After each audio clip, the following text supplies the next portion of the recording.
Hello everybody! We are going into round 3 of sculpting PewDiePie. Oh boy, so much fun. Alright, so yesterday we started adding some poly paint, all that good stuff. Did a little bit more work on the face, did a lot of work on the hair. I think we actually started that just yesterday. I had a little bit of block out for this kind of under hair piece here, but that's really about it. So we did a lot with the hair, the coloring, and today we're kind of just going to be doing, or at least starting out by doing a pass on everything, and then slowly getting more and more towards a likeness. I think, you know, you could look at this and maybe say PewDiePie, or, you know, just any close-looking stylized character, but I want people to look at this and, you know, immediately kind of recognize who it is. So, we'll be doing some more work to get a little bit closer to that. I feel like this isn't the most recent version. Hold on a second. Do I have a newer? I guess not. No. Sorry, I was confused about the color of the sweatshirt. We are good. If you don't know who I am Follygon. There's a link somewhere down below to my Gumroad, gumroad.com/Follygon. If you're brand new to ZBrush and digital sculpting and you guys want to get in as quick as possible, I recommend my Quick Start course. If you're a little bit more intermediate to advanced, I have a couple other courses on here, as well as some brushes, materials, base meshes, all sorts of cool stuff that I use here on the channel and in my professional work. Other than that, I say we go ahead and get started. And like I said, I'll be starting off by doing kind of a once-over pass just to change and correct anything that's really standing out to me. One thing that I really want to work on right now is these arms, these sleeves. Right now they're feeling super awkward. So let's start with our transpose tool here. I want to rotate this out a little bit more. I was just kind of thinking about the angle that these need to be at, and right now I think they're just like too awkwardly tight against the body. I think this will make more sense if we pull them out a little bit more. Becker, what's going on, dude? Welcome back, man. How have you been?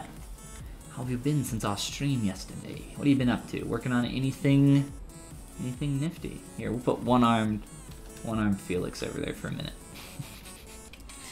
And I'm thinking maybe pull this out a little bit more.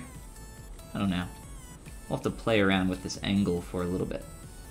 The reason why I turned off the other arm, I find that it's just easier to work on stuff that's symmetrical onto the other side, like arms and legs one at a time. Typically the other one will just get in the way of the camera view, or it'll just be in the way altogether. So I find it easier to just hide the other one or delete it entirely like I did right now, and then you can turn it back on later and mirror it across. I mean, it's not that hard to get it back. More so just preference than anything else. This isn't like a hard rule, but again, I do find it much easier to do it this way. I was thinking about widening your boy here a little bit. Let's see.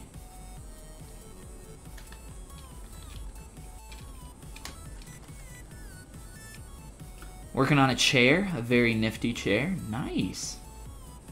$3.99 chair? What kind of chair are we talking about? I think it's $3.99. Let's see. Let me turn off the pocket and then try to fix some of the length of some of this. I'm just gonna tug down here, get that a little bit longer, and I don't know. Let me rotate this out a bit more. Go. I'm trying to think how where my elbow would be here. I think it would be more forward, right? And then get a little bit more twist. Mainly once I figure out where that elbow needs to live, this will be a lot easier to position.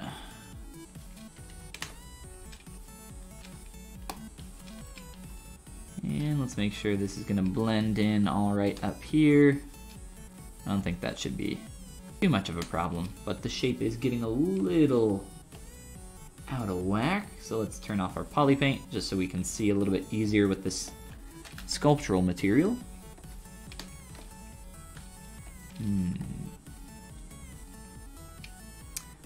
Test assignment for a nice job. Oh, that's awesome, man. Well, good luck on that. Knock it out of the park. Working on a chair, huh? A very nifty chair. I wonder what kind of chair. You getting a job at IKEA? Is this an IKEA job? Young Weeb, what's going on, man?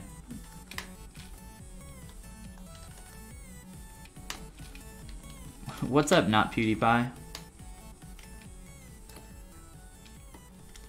I don't think PewDiePie's real name is PewDiePie, right? It's Felix. If anybody actually named their child PewDiePie, I think I would, you know, change my name later on in life once I could.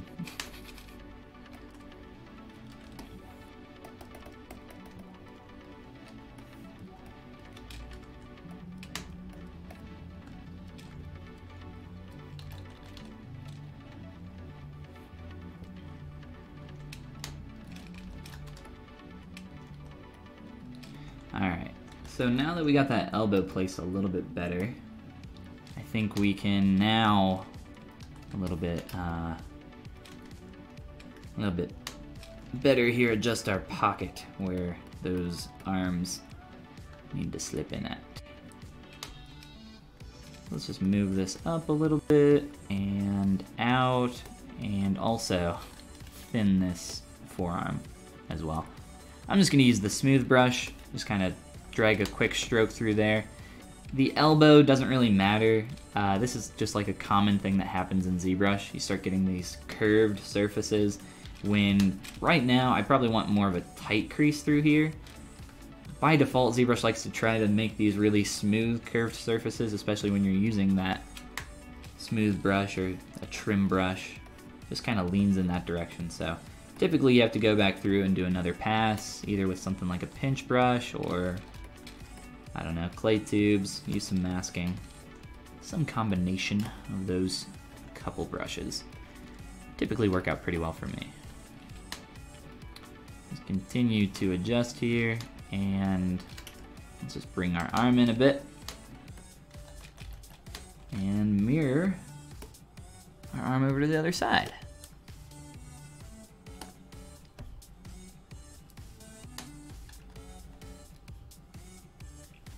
As well as make our elbow not quite so low. I am actually, here, I'll do this. I'll move the whole bit of the arm up. And do one big old slide. Oh, that's not working out too well.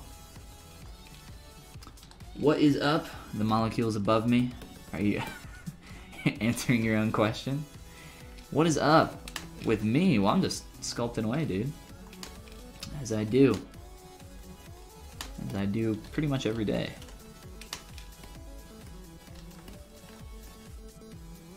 Let's see.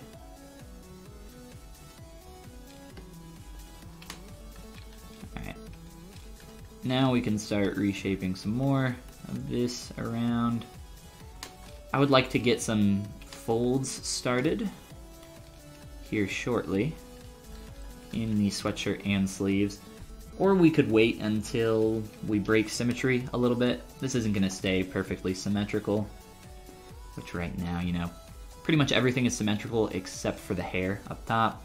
So we will get there eventually. Let's just shape this up a little bit more now. We got this making more sense. And this is kind of annoying to work with just because it's so narrow through here. So let me just fill some of this in a bit. Even if it's just for a temporary thing.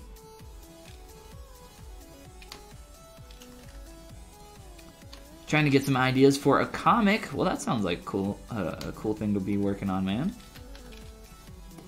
Feel free to share a link in chat if you got something online anywhere. As well as anybody else, whatever you're working on. It doesn't have to be artistic. If you guys are working on anything cool today, feel free to drop a link to an image or a website to a comic or something. By the way, you rated a fun creator yesterday. Stuck around while Substance was baking for a couple of hours. Yeah, shoot. I think yesterday was the painter, if I'm not mistaken. There was a dude that was dropping like 1 billion subs at once when I joined. He literally gave out, I think, like 10 to 20 subs as soon as I dropped in. It was pretty funny. But yeah, she looked like she was doing some cool painting. I think she was in the earlier stages of working on a face, if I remember correctly.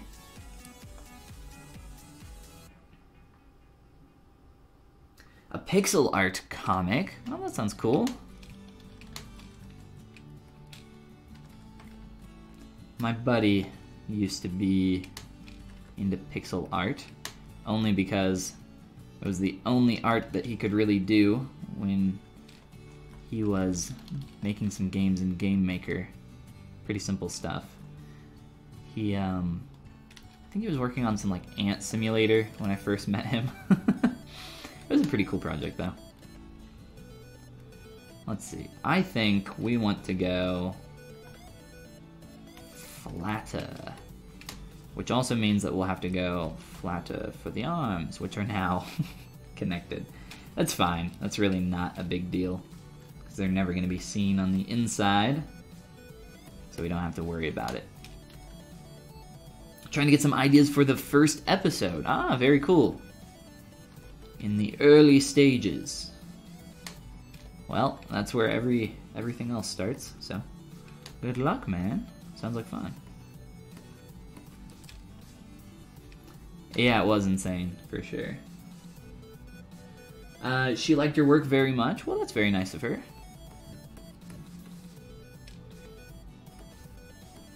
Want to do normal art?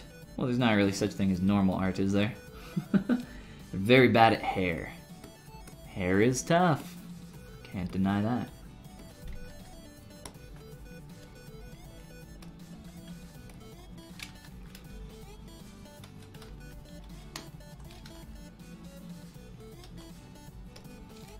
Alright. Like I said, it doesn't really matter that these are merged together in the middle. Kind of happened accidentally. But we'll just keep it for now. It's not doing any harm. If anything, it might make it easier to manipulate that middle portion.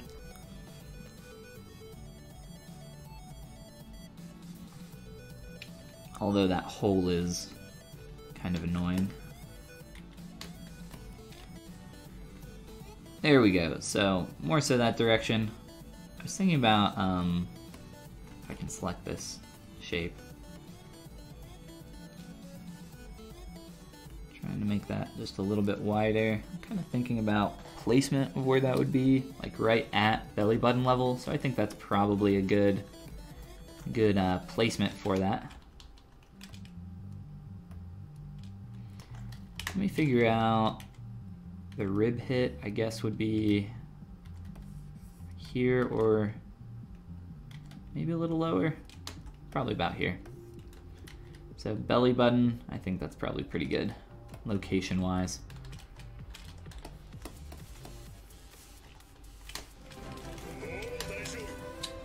Young Weeb, hey, thank you for the follow, man. Appreciate it.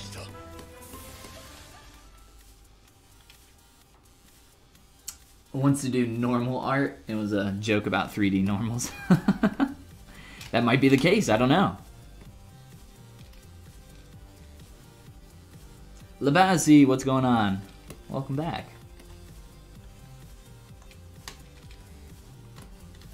Sweet Molassie, it's Labassi.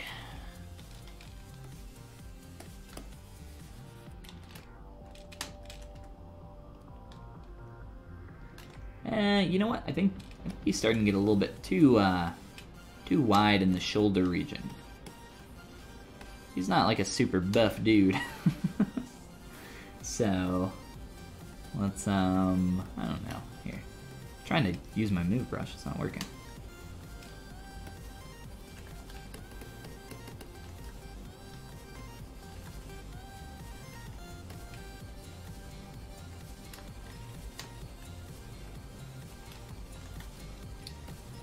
I wasn't going to do legs, but I kind of feel like adding in a quick pair of legs.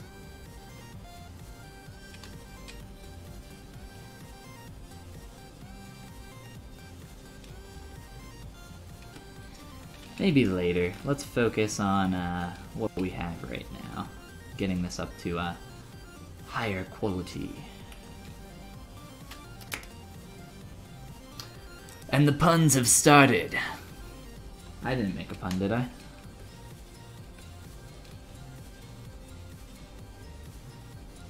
Yesterday was a normal day for you? Working on normals? Or it was just a normal day? Slavio, what's going on?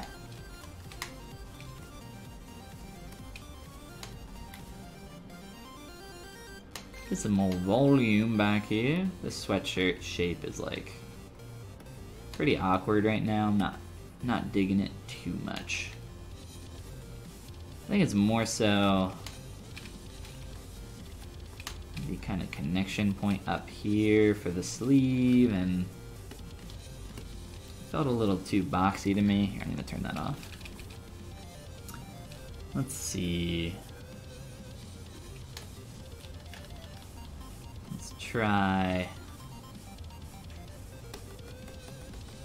Oh, that was the wrong direction. Sorry. There we go.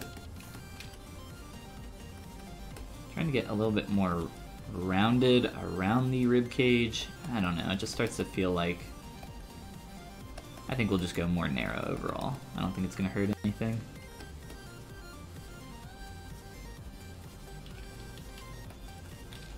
This is getting really stretched up here.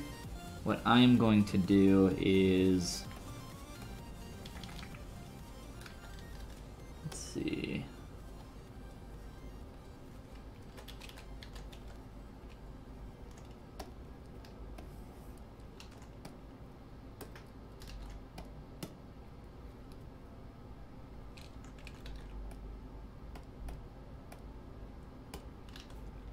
Oh my gosh. Selection is so annoying. There we go.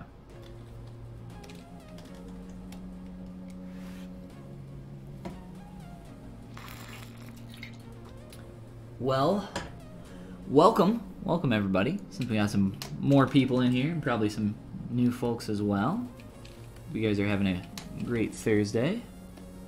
I am continuing to work on a sculpted PewDiePie, stylized character, obviously. Kind of Pixar-ish, I guess, is what I would compare it to.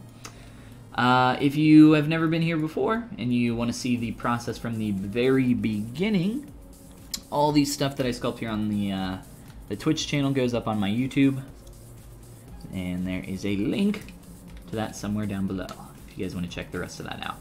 We started this from scratch, from a sphere, and just started pushing and pulling around shapes until we got where we are right now. This is our third day on this. I think the first day we spent maybe a couple hours, and then the second day we spent maybe 3.5 or so, somewhere around there. We'll probably do about the same today. And take some time right now in the beginning to work on this sweatshirt. It's because the face is a lot more finished than the rest of this. This is going to be more of just a bust piece, at least that was the intention, but I didn't want just a floating head by itself. A lot of the time that feels very awkward, so I figured, you know, we can do at least a little bit of a sweatshirt, play around with where we want to terminate the shape at, and yeah, just kind of go from there. Figure it out as we go. Not really in any rush, but feel free to just chill, hang out, ask any questions if you have any. And I'll do my best to answer what I can. Or at least, you know, pretend to know what I'm talking about. That typically works pretty well, right? doing some normal baking for 2 hours. Oof, it's a long time for a normal bake. Hopefully that's not just one.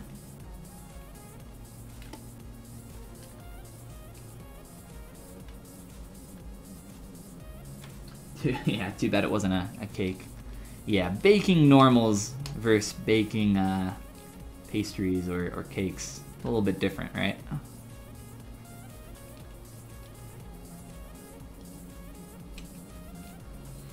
I need to have a look into ZBrush this year. Have you done architecture with ZBrush or just characters? At the last ZBrush Summit, there was actually a dude who did a presentation on some architectural sculpting in ZBrush. I don't do a lot of architectural work, and if you're looking for something that's more akin to CAD software, ZBrush probably isn't what you're looking for, but I would look at the last ZBrush Summit on Pixelogic's YouTube channel and try to find that dude.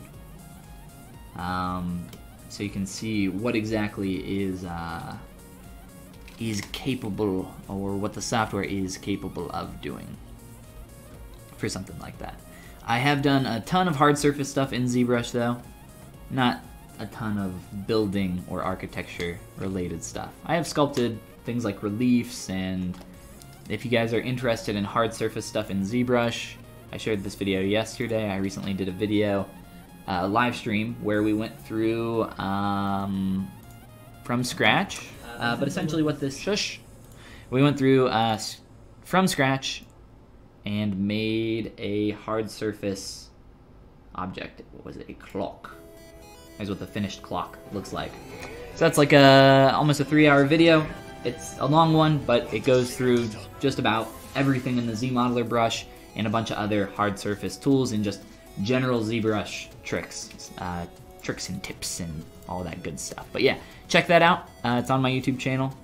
And yeah, lots of hard surface stuff. A lot of that will be transferable in terms of information. So for sculpting on a building or something like that, or starting to poly model a building, I would handle it in pretty much the exact same way. I'm sorry that I missed whomever that was with the follow there. Let me check. Total Nonsense, thank you for the follow. I appreciate it greatly, man. How are you doing? Hobby level designer. I used to be a hobby level designer in Halo 3. Does that count? I used to love making maps in Halo 3. Was it called the Forge? The Forge or the Foundry? No, Foundry was a map, I think. I think it was called the Forge. I used to love making stuff in that though. Like, you could do all sorts of crazy stuff. You could make puzzle maps and all sorts of fun stuff.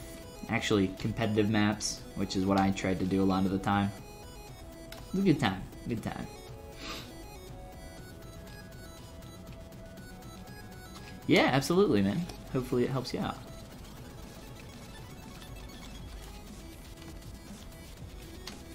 Alright. Let's get a little bit more of a clean breakdown through here. And essentially what I'm going to do with this is use this part here. That's going to be like the seam line of where the sleeve will connect to the arm, or the torso, not the arm. Alright. And then we'll grab this guy. Let's see.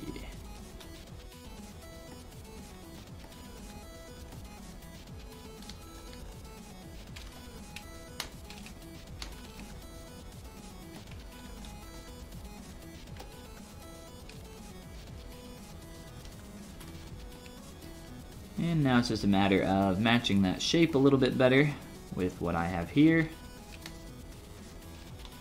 And getting this to feel like it's, you know, actually a sleeve.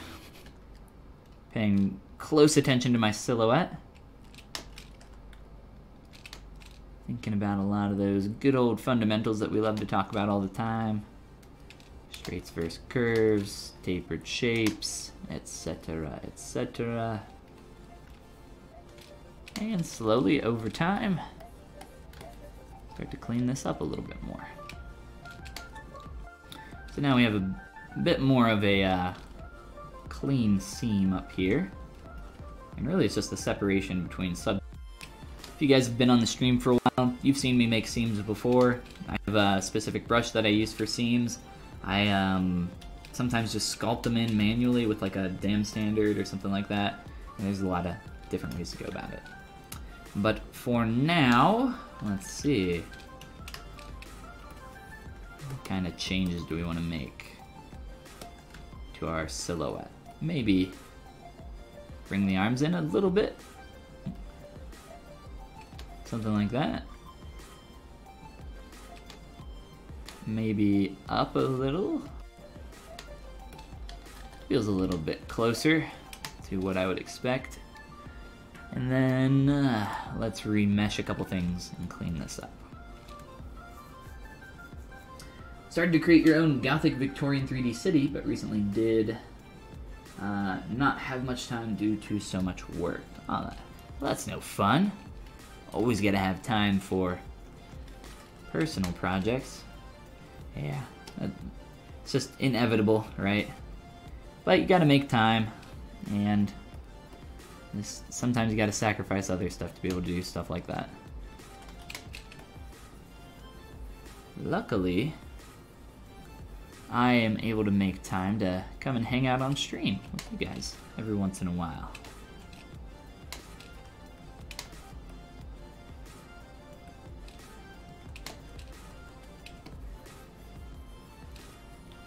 Alright, let's give this sweatshirt a quick remesharoonie. We'll do real low, about 1K. Probably just project so that I get the creases on the sleeves, or where the sleeves will be. And then we will probably add our color back on here. Quick projection, and then we'll clean up all the grody strokes on our surface.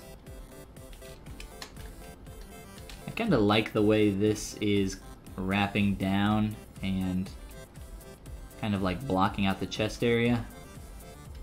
It's just like a nice internal silhouette line. It's kind of nice. We can probably soften the transition, but just to have a point where that surface starts turning. It gets a little crazy down here, but that's okay. We can clean that up.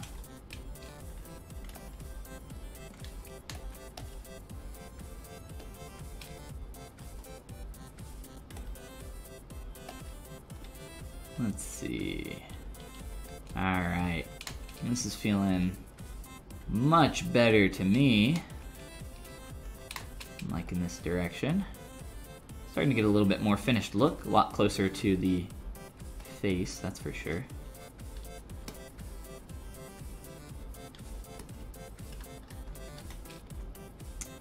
Alright. Alright, we don't want to make him look too muscular here. This is, you know, this is Felix Schellberg we're talking about.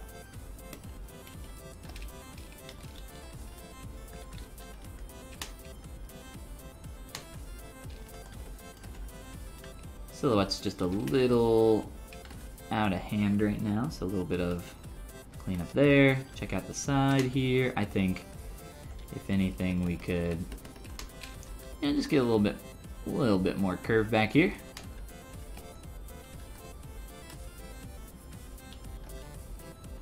And get that nice and clean.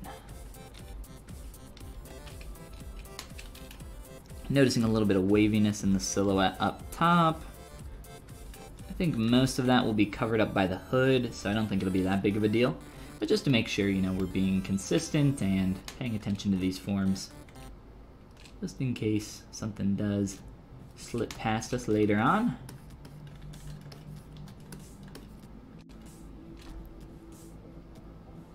Dasan, what's going on? Is that brush in ZBrush? Is it native? Which brush? Which brush are you referring to?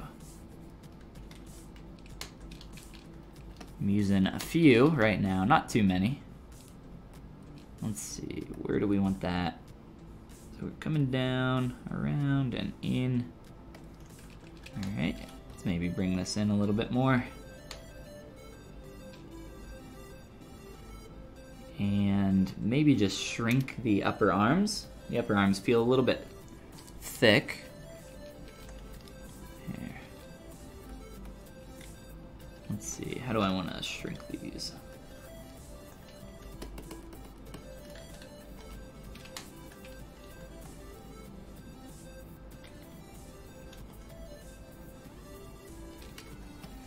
Try that. The B brush. There is no specific B brush, but any of my brushes that have a B appended to them are variations on the brushes that already exist in ZBrush. So I would say that you can get a similar result to, for instance, my version of the Clay Tubes brush. I use this brush all the time, but the default Clay Tubes brush, just so you can see an example here. Here is the a couple strokes with the default Clay Tubes brush. And here is my Clay Tubes brush. Just so you can see some of the differences here. So my brush is a little bit more clean. I've done some stuff to just make it work a little bit better with my workflow. All the brushes down here like that. I do have my brushes on my Gumroad. Where are they? Here they are. In here, it does come with all my B brushes plus a few others that you'll see me using here on the channel. Like my insert ear brush, I use that one all the time. I think I use it to create the ears on this dude. Yeah, that might be something that you're interested in. A lot of the time, I like for people to make their own stuff. If you really want my brushes, I mean, that's awesome. That helps me out for sure, if you want to grab those. But a lot of the time, you know, I don't know. I think it's cool to make your own stuff. But if you're kind of in your earlier learning phases of ZBrush and they can help you out, which I think they will, absolutely, go for a snag. Personally, I like making my own stuff. It just takes a lot longer.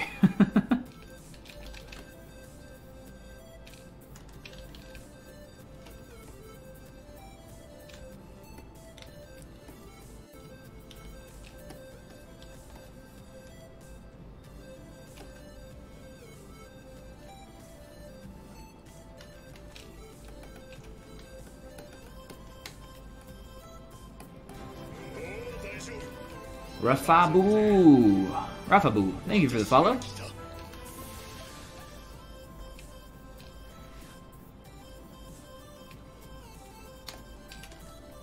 Whoa, come on, pen.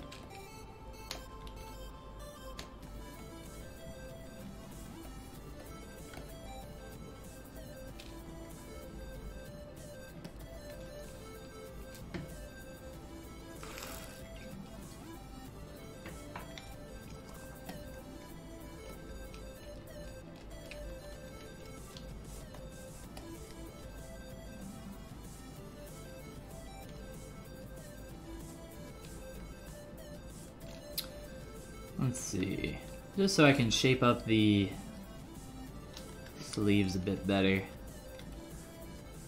I will split these one last time, kind of down a little bit back and forth on them, just kind of how I do, as I'm trying to figure out the shape a little bit more.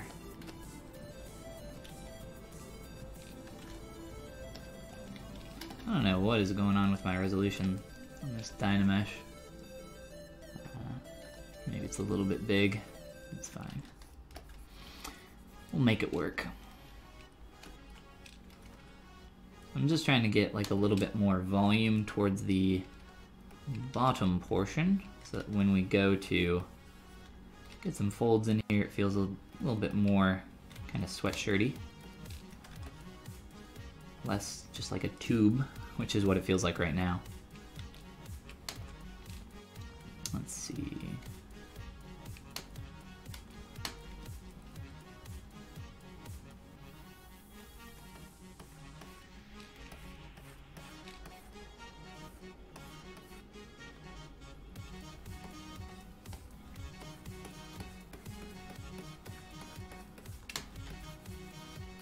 just gonna start sculpting up a little bit of volume here and there. Just to start getting this going a little bit more uneven now that we got the basic shape down. I'm not gonna put a ton of folds on this. You know, we want it to stay within the overall style of what we've already hit. And that style is definitely more simplified.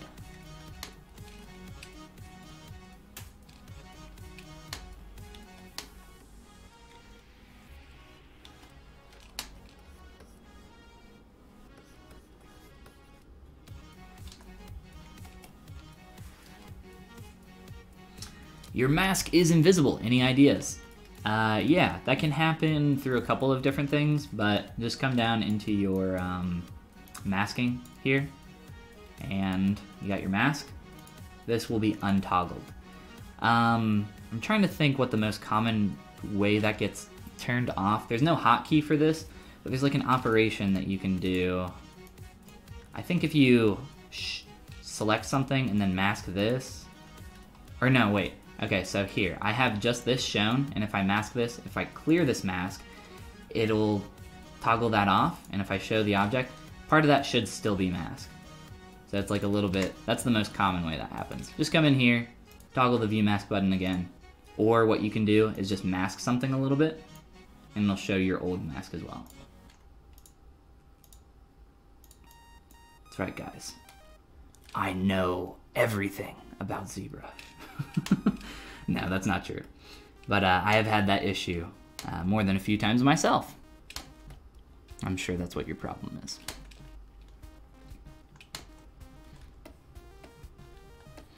Another thing that could be happening though is when you use your mask brush, your RGB intensity determines the strength of your mask. So let's say you wanted to mask something off like 50%. Okay, that's masked off 50%. And then let's say I mask off this 100%, you can do that. So you can still slightly affect a little bit of your geometry with different levels of masking. You don't always have to use 100% mask. It's not just black and white. Some variation that you can get there. Alright, you've used ZBrush before, alright? Well, if you want to send your Z-tool in for the critique, which is tomorrow, by the way, Friday, live critique session. If that's not working, I would guess that it's not actually a problem with masking. But yes, tomorrow, Friday at noon EST, that's when we do our live critique sessions. If you guys want to get in on that, shoot me an email or type in !mark critique into chat for the instructions of how you can send me stuff.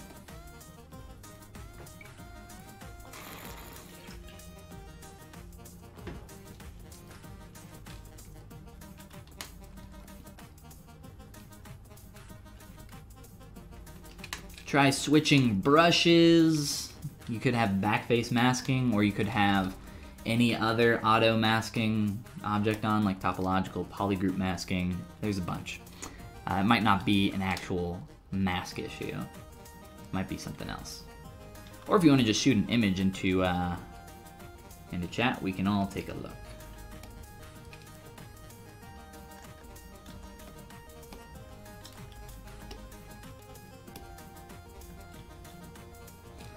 Alright, let's continue here.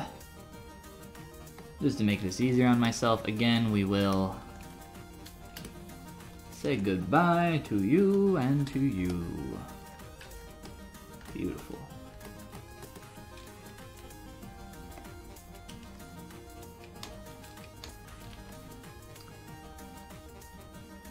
Showing an outline. An outline. I'm not sure what you mean by an outline. An outline of what? Your object? Does it look like this? Are your normals flipped, maybe? Really, without seeing it, it's hard for me to interpret. But like I said, for you as well as anybody else here that's having some trouble, we're doing some live critiques tomorrow. Send in your stuff, And this sounds like maybe something that's a pretty quick fix.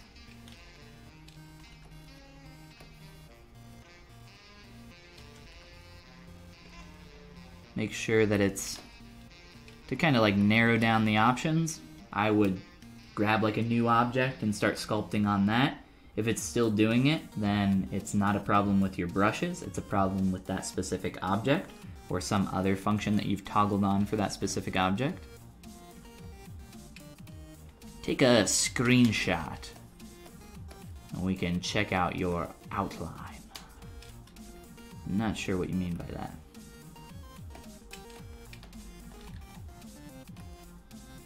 Alright, so we're starting to get this nice fold around the pinch in the arm.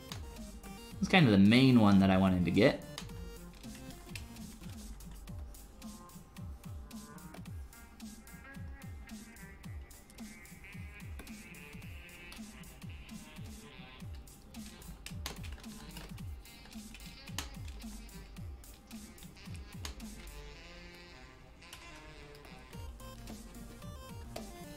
And for this bottom one, let's see, let's do, we could do a couple V's maybe. I don't know how complex I want to get.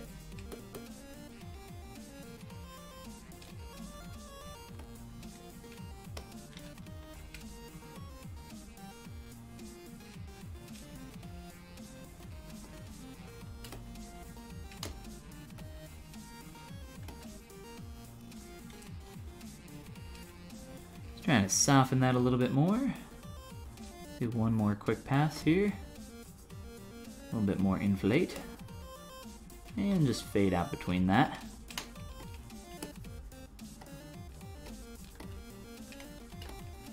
There we go. That's more of what I was looking for.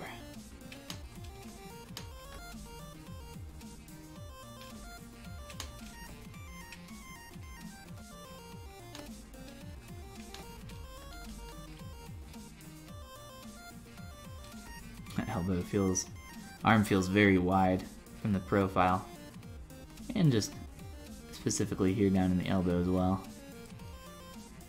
Not too hard to fix though. Alright, let's give this boy a remesharoonie, and then continue shaping it up. And then I still want to get up and do some more changes into the face, work on proportions, and we'll see what we can do there. I'll spend a few more minutes down here though, just for a little bit.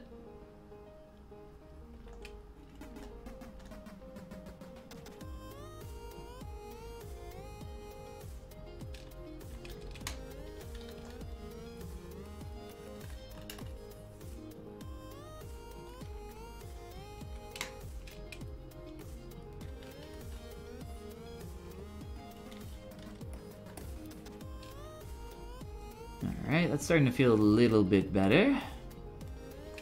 Let's play with the thickness of this. A little bit out of control. And let me just look at this general shape. I think that's fine. Let's kind of depress that in a little bit. Go back to where we were before. It's just easier to work on things that are more solid when you're working with objects that are thin, more difficult to control. Start to pull that in a little bit here and there, and let's see. Ooh, I do have some subdivs here. Don't really need the rest of that.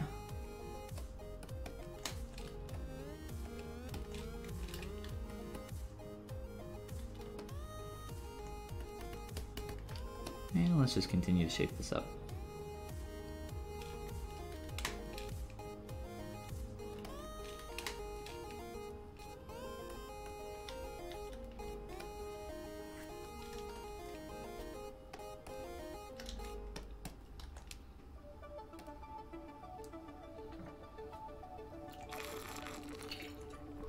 All right, let's see what we got to design.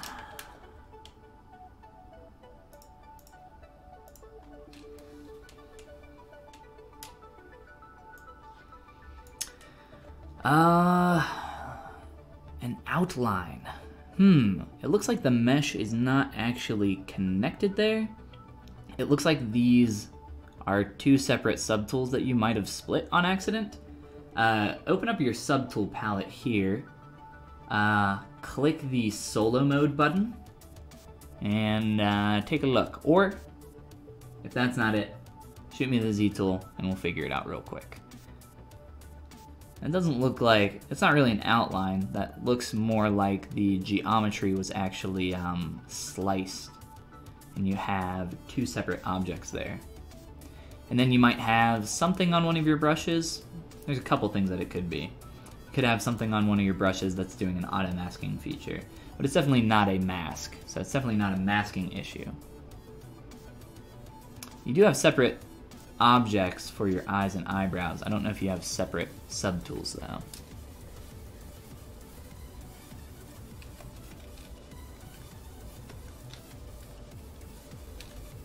Alright, let's get a couple subdivides here and there. Merge down on our sleevers. Subtool Master Mirror. What's great about Subtool Master is that you can actually mirror things that have subdivision levels and then it will reconstruct those for you. Very nice. Much better than Mirror and Weld in my opinion. Especially after they changed it from the last version. The last version it used to create additional objects in your tool list here. It doesn't do that anymore. That used to make it a lot heavier of an operation. Now it's much faster and it doesn't clog up your scene with unnecessary objects, which I always appreciate.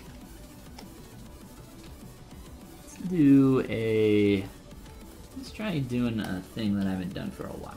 Let's do a polygroups group front. This is great for working with stuff for like molds. If you're trying to figure out if there's overhangs and undercuts, you can actually use this technique to find out where a mold might lock up. Pretty cool. That's what I used to use it for.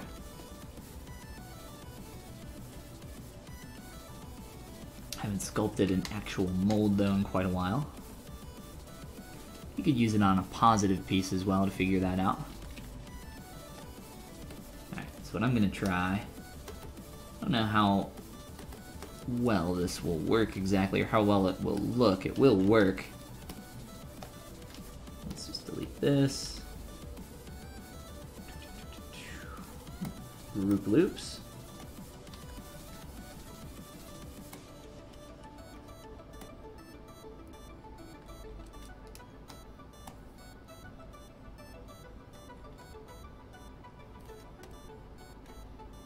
And we're just gonna delete a couple of these loops. Let's delete, let's see. There's a couple here.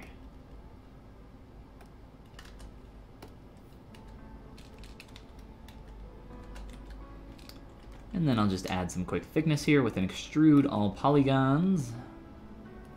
One of my favorite little tricks with the Z modeler tool. Run a couple creases, and I think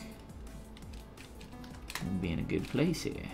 If anything, I don't really like the hard edges, so instead of a hard edge here, we could bevel our edge to get a little bit of a soft transition.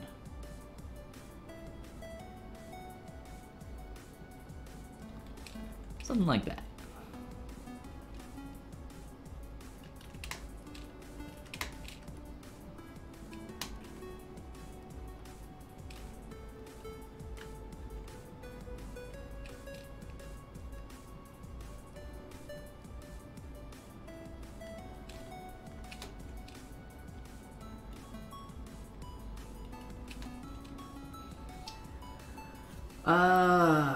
Funny looking blender, that's right.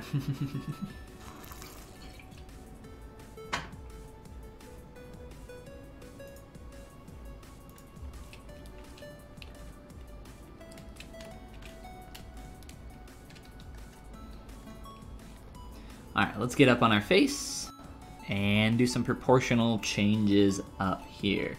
We'll move back to the sweatshirt after a little while. But I think, just in general, we did this a little bit yesterday, but I would like to do a quick stretch to make the face a little bit taller and see if that helps some of the blockiness here. Let's grab everything up here except for our eyes. Oops.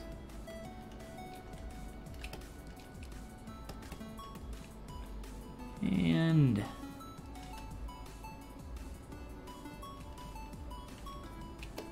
grab perspective here.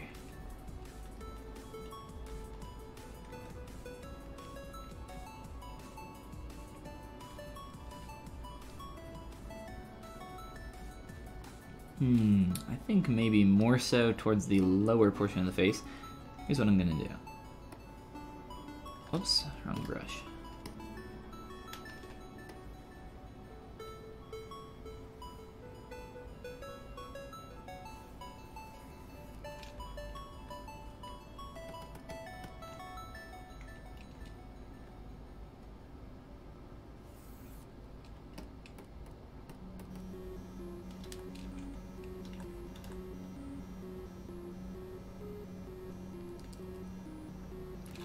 Except I want the mouth to come with it.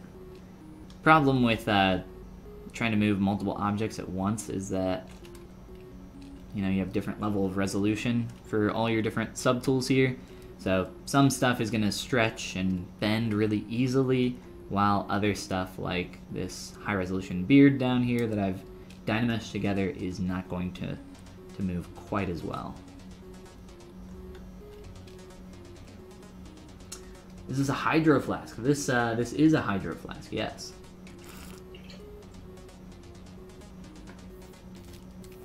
All right.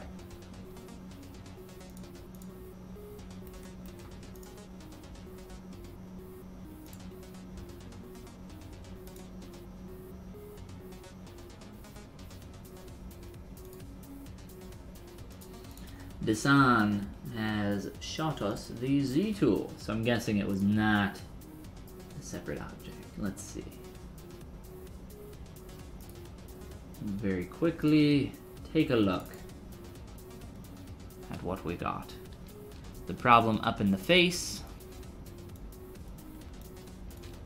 looks like it's masked to me. I just control clicked and drag and got rid of your mask immediately. I'm not sure if you're familiar with masking, but that was definitely an issue with mask. Did you try saving your object and, you know, opening it again? It's definitely a mask issue though. So that was pretty quick and easy. It might have been the problem that I pointed out earlier, that you can have a little bit of a lesser value for your mask. I said that when you're clicking on that view mask button, another way to do that, just, you know, mask a little bit of your object off. So even if that is not toggled under masking, view mask, you can just mask a little bit and then it'll show where that rest of the mask is. But just control click and drag, clear your mask. You can also just click on the actual clear button under masking. There's a bunch of ways to get rid of masks. But yep, that seemed to work. Just to make sure there's not another object here with masking issues. Yeah, man, actually it looks like you have a bunch of, if we go back to your character, it looks like you had a few masks on that other piece as well. So down here on this one, you had some masking back here. So just make sure that when you're masking stuff and, you know, working with that, you just clear your mask after you're done. But hopefully that helps you out. Seemed like a pretty quick fix, so easy enough. I did get it on the first try. Your mesh polygroups are white. That's okay. Your mesh polygroups are allowed to be white. Sounds like it's maybe an issue with a specific brush you have. So in this instance, there was a mask up here. If I press Control W will polygroup whatever you have masked. Here's another example. Another mask, Control W, another polygroup. Polygroups can be white. They can be a variety of colors. Shouldn't really matter. But I can sculpt on this. Seems to be working totally fine on my end. I would say that you should check, you know, if you're still having issues. Like I said, save out the file, close ZBrush, and then reopen it and re-import your file. I would also say make sure that you're saving ZTools and not ZBrush project files. Because if you're doing that, you could be running into more issues that way as well. There's a lot of things that get saved in that you probably don't want or need. Yes, did you try turning it on or off and back on again? The classic. The classic. But that's right, I knew. I got it in the first try. I figured it was just a masking issue.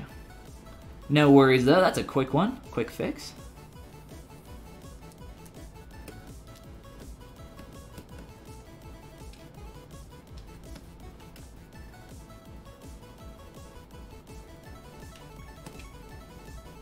Alright, so see that stretching that we're getting there? That's the annoying stuff that I was talking about. We'll have to fix that up ourselves. Whoa, oh no.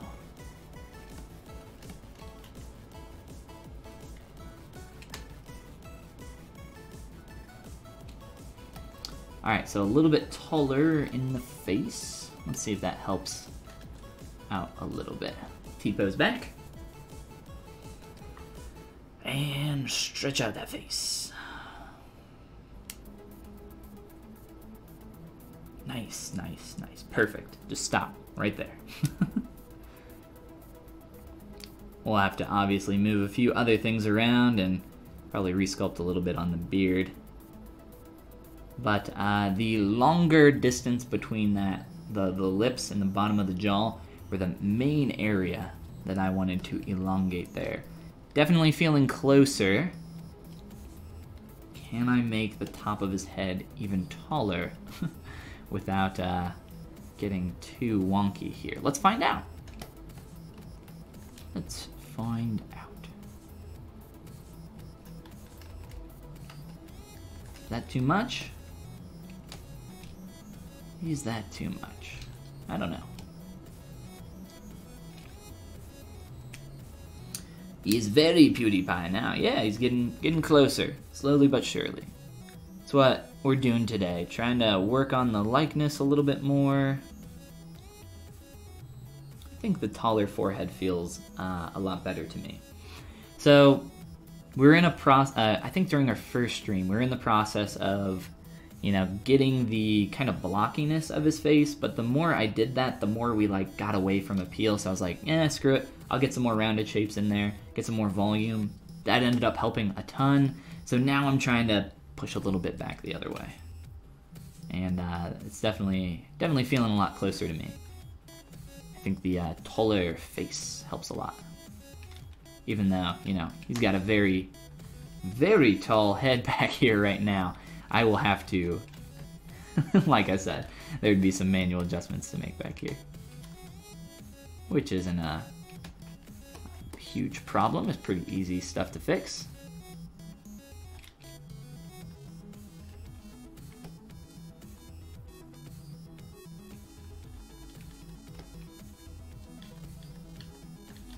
I feel like the angle of the ear is a little extreme. Maybe it's the angle of the jaw.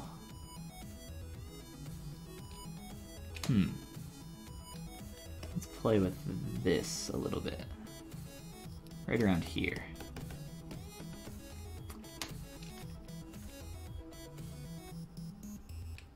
This might help square the face out a little bit more as well. Kind of hard to do this with all those other objects in the way.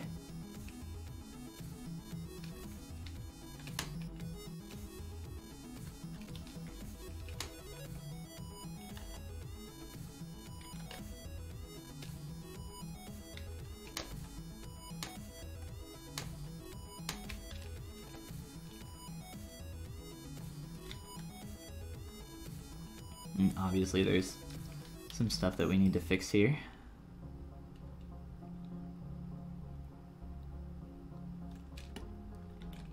Getting there, right? I think that's looking better. It's just a series of small little tweaks and changes that add up to a lot over time. Sculpting and 3D modeling is a pretty slow process. And we don't even have perspective on, do we? That's okay. Alright, so let me work on this beard next. Oh gosh, it's really getting loopy down there. I might be able to just remesh this. Let's find out.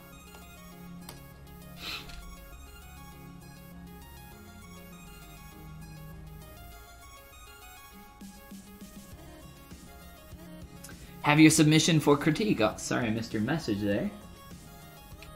For doing some critique tomorrow. Absolutely, man. We can take a look at it. I didn't really look at the character too much there. I was more so just focused on the top of the head there. Let's see. What do I'm thinking like 5-ish K. I did this earlier and it kind of broke it. We'll see. I might have to re-extract this shape, which wouldn't be too crazy hard, but right now, just the way that this is, you know what? Maybe that's not as bad as I thought it was gonna be.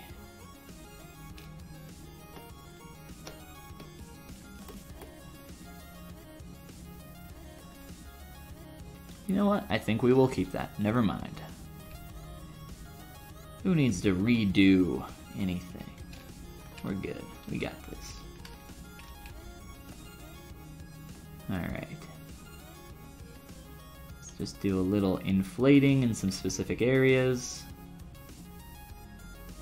Definitely some stretching going on here and there that I don't particularly like. I'm trying to think.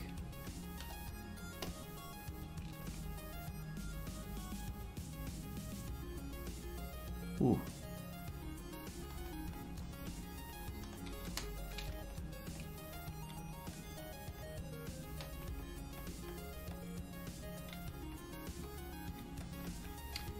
Typically, trying to think here, typically this line follows the line of the brow a little bit, this angle. Also when it fixes eyebrows. Or his actual physical brow, not his eyebrows. I think the shape of his eyebrows are fine for now.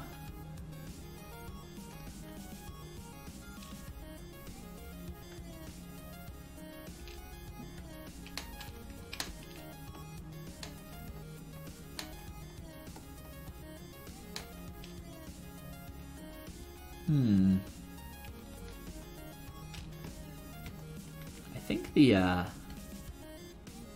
head maybe dips in a lot back here, and it might be really throwing off the shape of other parts of our head. So let's add some volume back here, just a little bit,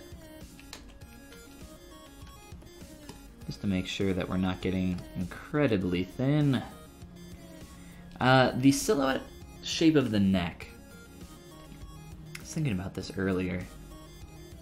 Am I okay with that starting to curve a little bit, or do I want this to be more just straight up and down? I think I'm okay with a little bit of curve, so let's keep that in there, how it was.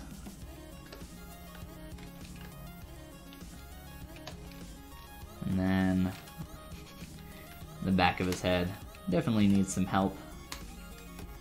I was playing around with that yesterday as well. Let's see.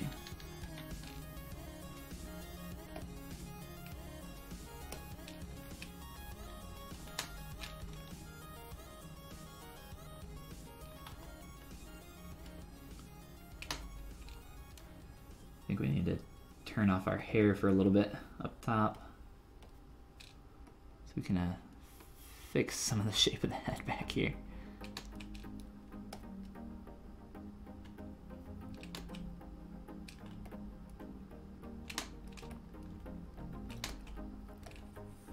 Slowly but surely, right? Getting closer.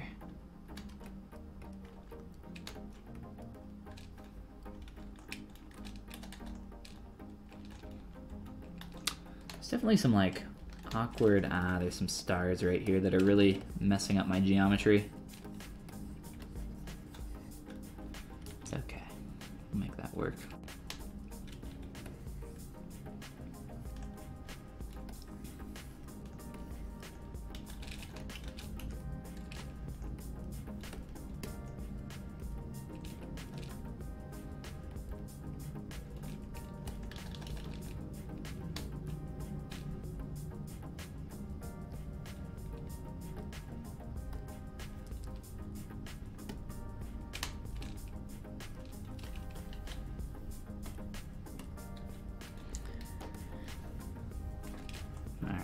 Let's loop you over here for a moment.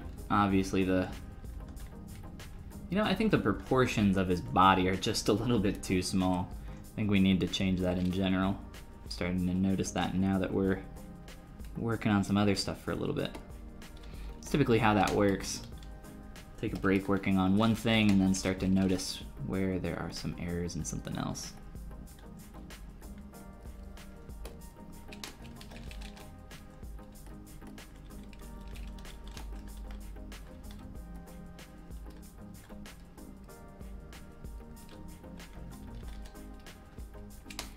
I like the overall shape of the hair, but I really want to do more with these. These don't feel super great to me. So, I think we might merge a couple of these together and play with the shape more. Let's see. Let me duplicate this in case I want to roll back and not keep all these changes that I'm about to make. And I should probably open my chat back up.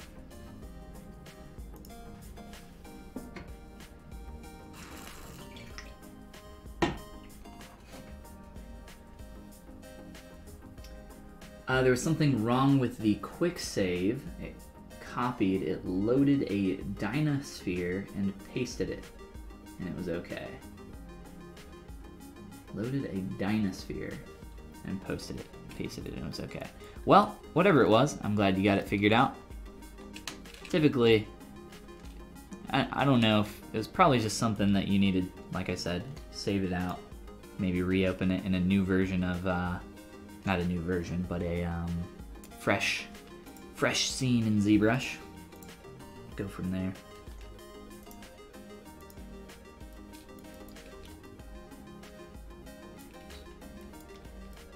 Let's see here.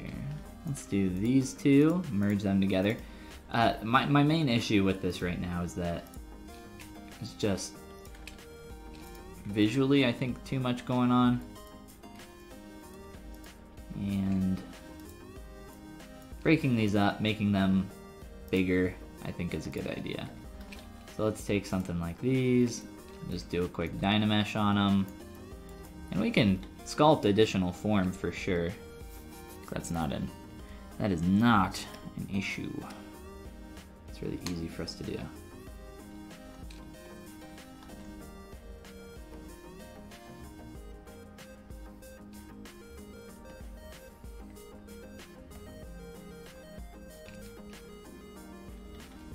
Yeah, I definitely am liking this direction quite a bit more. I think this is just a better idea. Start to get some more distinct shapes here. With something like this, we can think about edge quality more and, start to fade this out. We do have to make sure that the clump underneath, though, isn't in the way. Let's see, yeah, I'll just turn that off temporarily. That'll be fine. And let's follow the rest of these lines, tighten up some of these edges a bit more, and I think we can move on to the next piece. Yeah. Much better.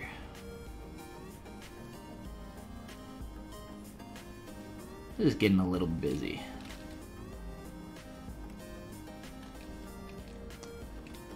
For this guy, we can do the same thing, but let's just get some additional breakup here. Whoops.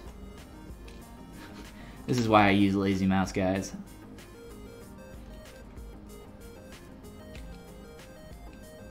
Can't follow a curve to save my life. That's not completely true. If I just stroke too slowly, I cannot follow a curve to save my life. Alright, let's mask that. Let's make sure that this curve is looking good. Much better. Ooh, maybe a little bit more. I like it, I like it. Hey, Mikey likes it. I never understood those commercials.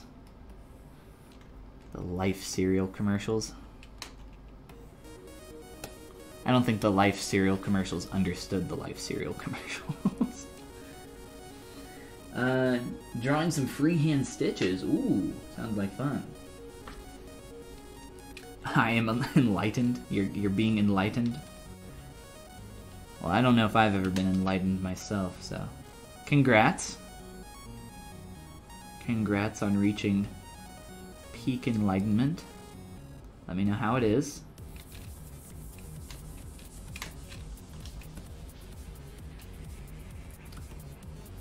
It's a little bit thicker towards the tips of the hair so they're not disappearing into nothingness. It's never good.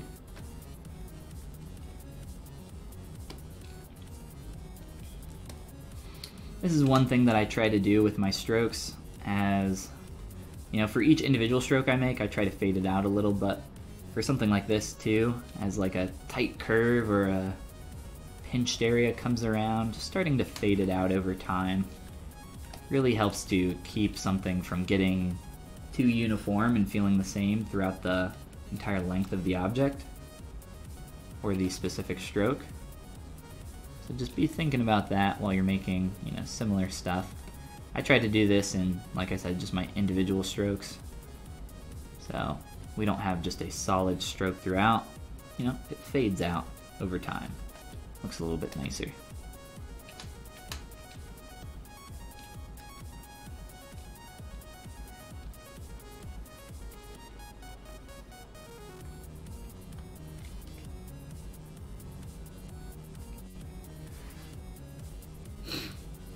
Old enough for the Life commercials? I am Dasan. I am old enough to know about the Life commercials. I know I look young, but I'm ancient.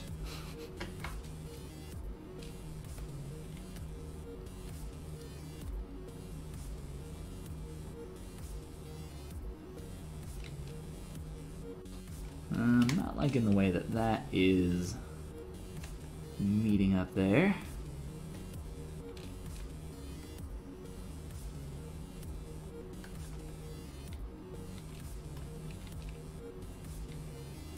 And this shape is just not great. Just plane this out a little bit more. Trim dynamic. Oh boy.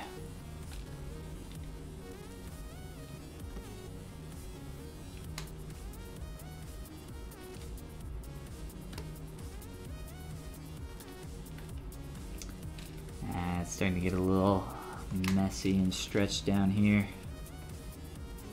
And very, very thin. Holy crap. Hate when that happens.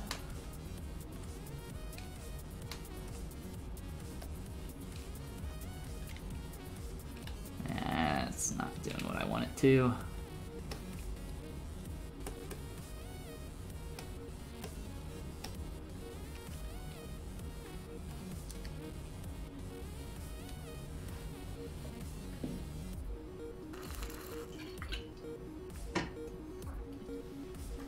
Didn't know about those commercials. Gonna look them up.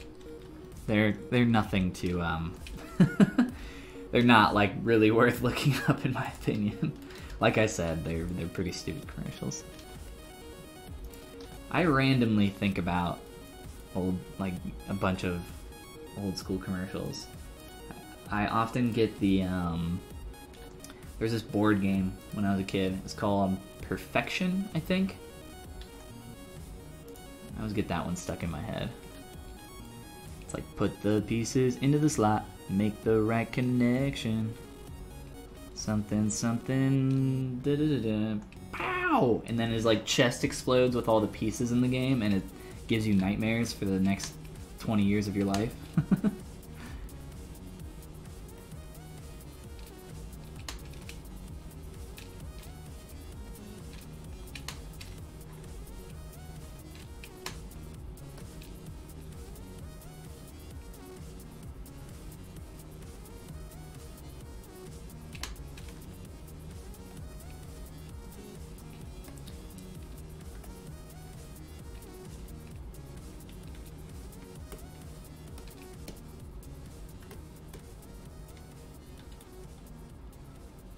What'd I do?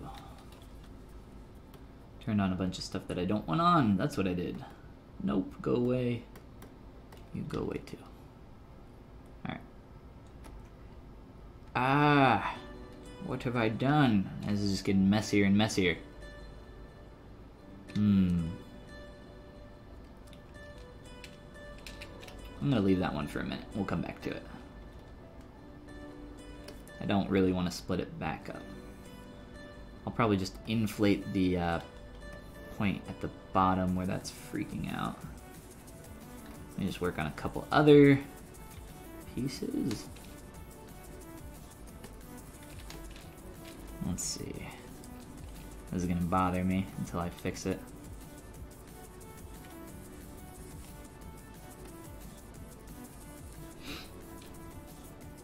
Time to Control Z. Never, never undo.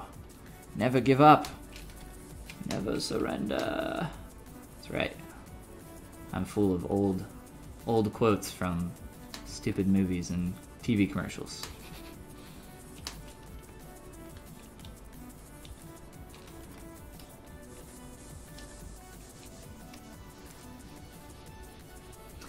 Looks awesome. Well, thanks, man.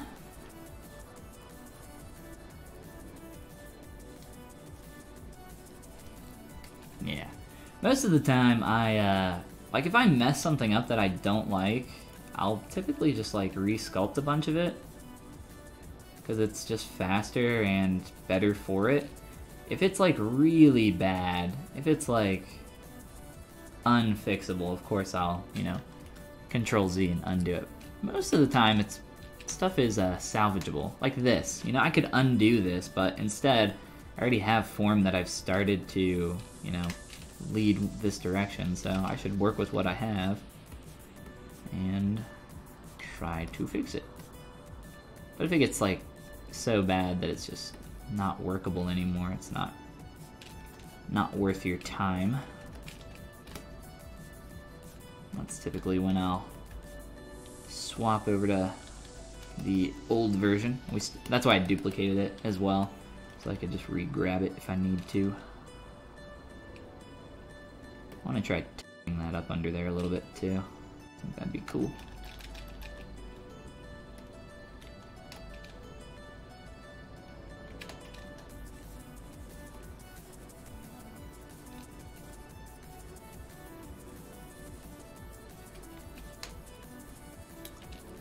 Alright, see? Everything is salvageable. Plus, I think the overall shape just looks better for the additional work that we did there.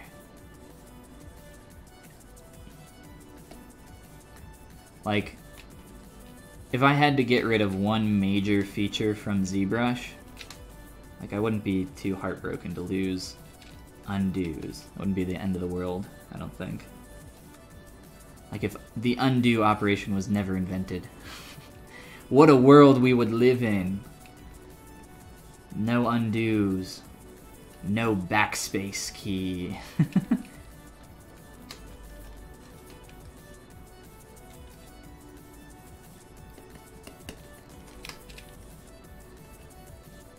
Sounds like the plot for a shitty movie. In a world where undos were never invented, one man must sculpt PewDiePie and do a very bad job.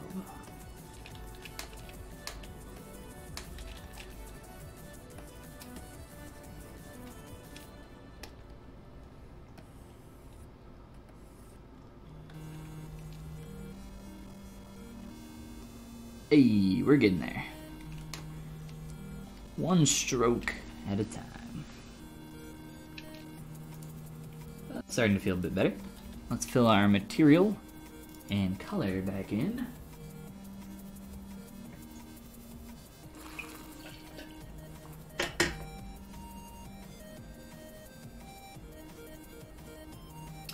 Johnny number 5. Can I do that next? What's Johnny number 5? Do I know what that is?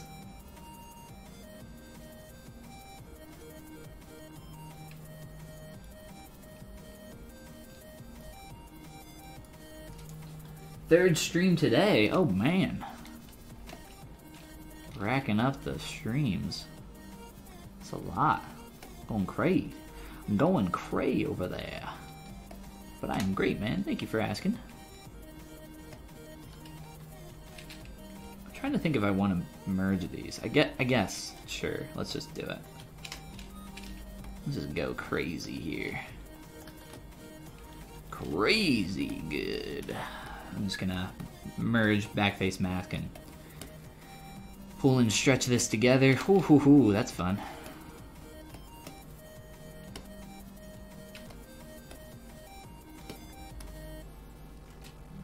I don't know Johnny number 5, but I know Mambo number 5.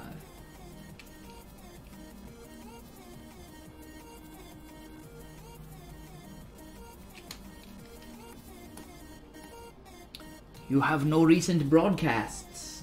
Is that a thing that you only get with the affiliate program? That might be the case. I don't know how that works. Because I know once you're an affiliate, I know when you're an affiliate you get like 10 most recent broadcasts, and then when you are a Twitch partner, I think you get like a month or something. I think some creators get even more than that, like people that bring in a lot more views. I don't exactly know how it works. I'm not in the in crowd, guys.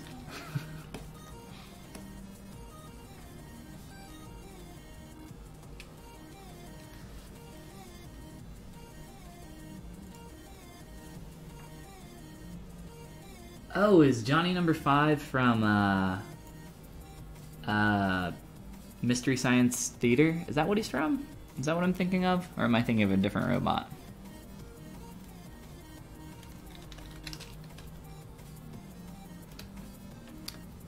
No, that is not. Oh, is this a toy? Oh, it's from Short Circuit. I have not seen this movie. Oh, I thought it said it's an upcoming fiction film. I've not seen Short Circuit. Looks fun. It kind of looked like a Spielberg movie, a little bit. Man, that video quality, though. Those were the days.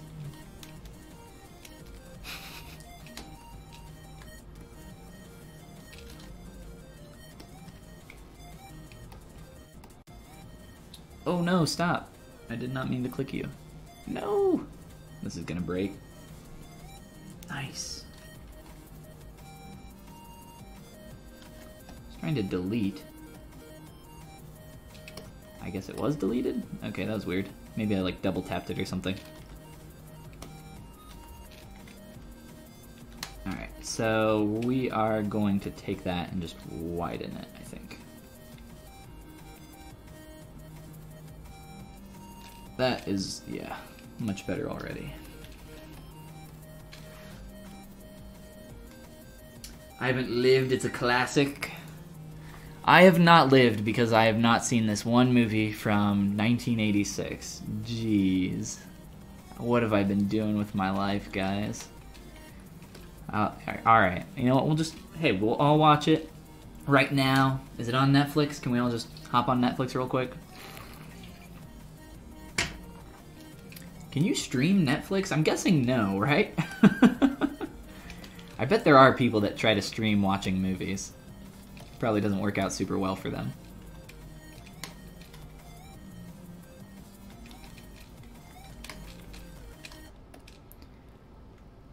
Come on, guys, we can make a... Guys, I'm becoming a reaction streamer slash YouTuber now. I just react to things that I find on the internet. Doesn't that sound very entertaining? Doesn't that sound like the most entertaining thing you've ever heard of? You can just watch me watch other things and react to them. Wow, wouldn't that be fun?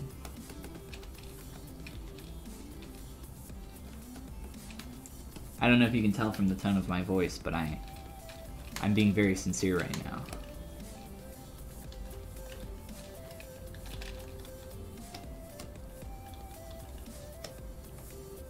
Let's see, where do I want this stroke? Do I want a negative or a positive running down through here? Yeah, let's do a positive. Kind of like that breakup. Sure. I'll give that a shot.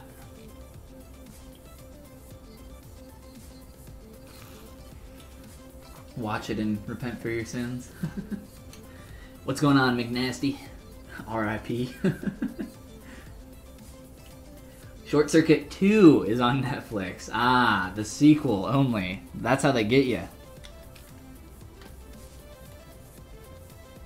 Watch ArtStation. Okay. Alright guys, let's see what's on the front page of ArtStation today. Let's give a little click here. I looked at this earlier. No offense to the artist, but I hate the shape of this head.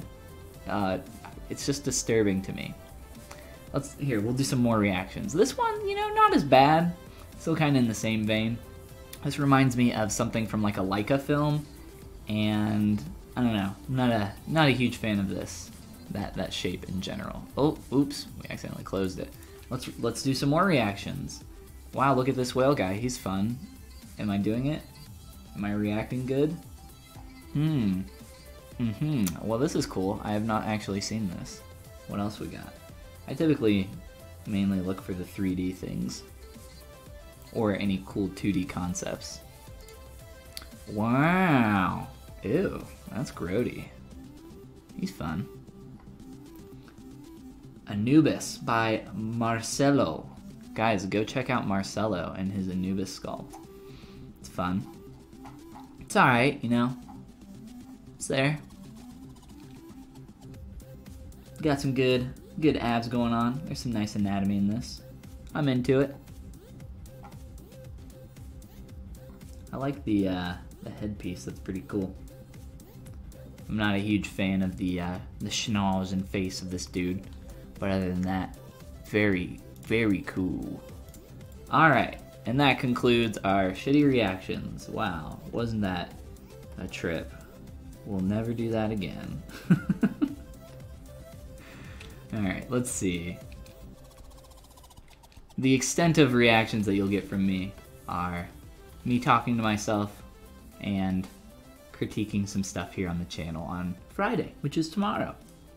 Send in your stuff if you want to get your work critiqued live on stream for Bully Friday.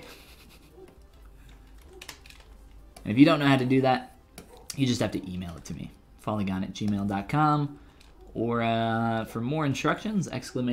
plus critique in chat, ! critique. We'll pull that up for you.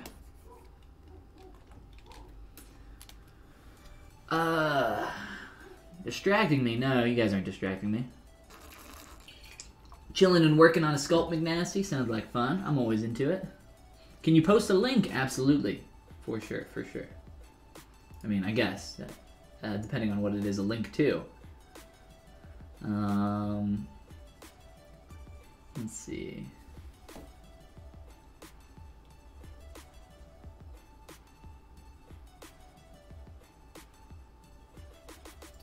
Uh, 75 average viewers over the past 30 days. That is for Twitch partnership, yeah. Love the reaction video. Now get sponsored by G Fuel. What is G Fuel? Is that like a supplement or something? Sounds like some kind of supplement or a drink, a sport drink.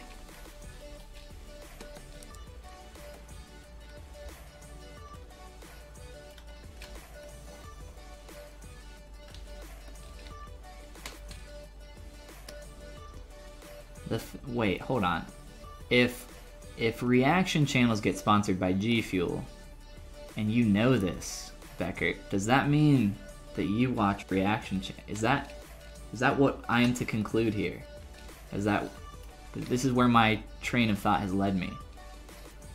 Becker, what have you done? What have you become?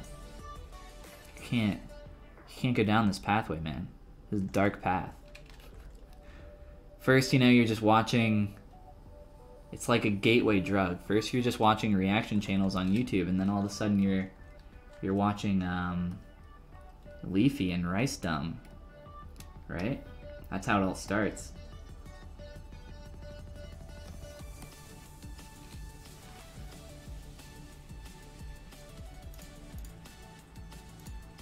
A Dropbox link to a project that you're working on. Ooh, this is the architectural stuff here.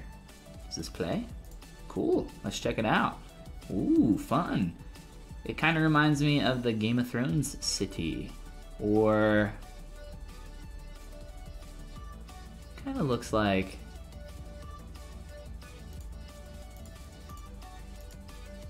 kind of looks like a church in my city.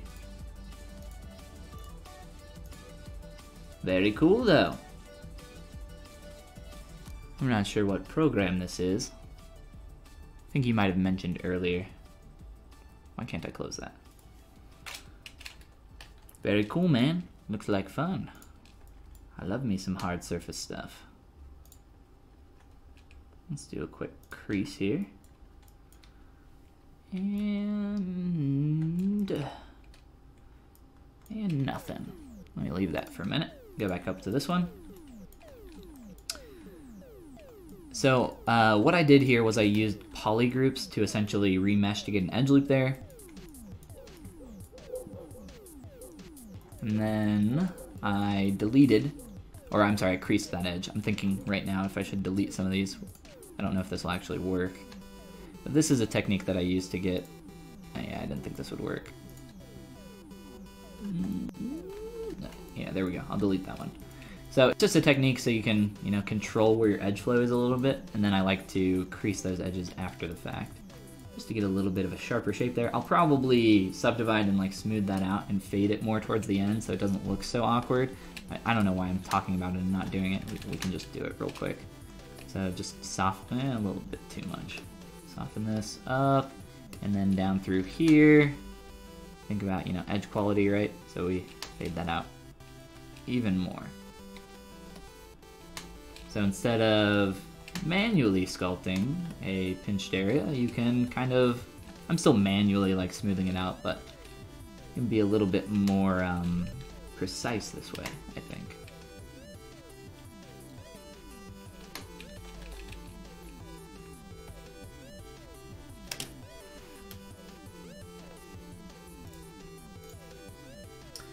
Modeled in Blender and then imported into Unreal. Nice.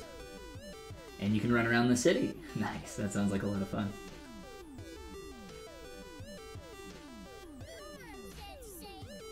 You did a small park for a university project. Nice, nice.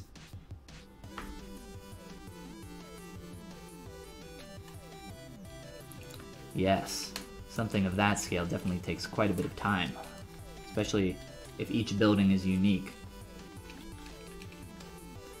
Which in a scene like that, you can be a little repetitive, but for some of those more intricate buildings, definitely a lot of work.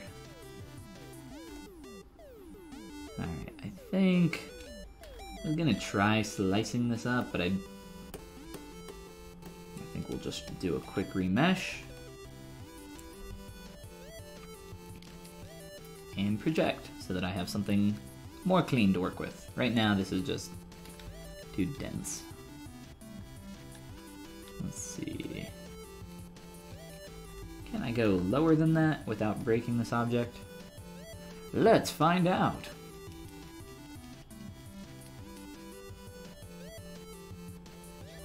I think the hair already looks a million times better though from what we had before. I actually might get a pretty good result just by creasing this edge because it looks like it's wrapping around over there. And that's kind of where I had that other one. Yeah, pretty close. Here, let's do a subdivide and project real quick.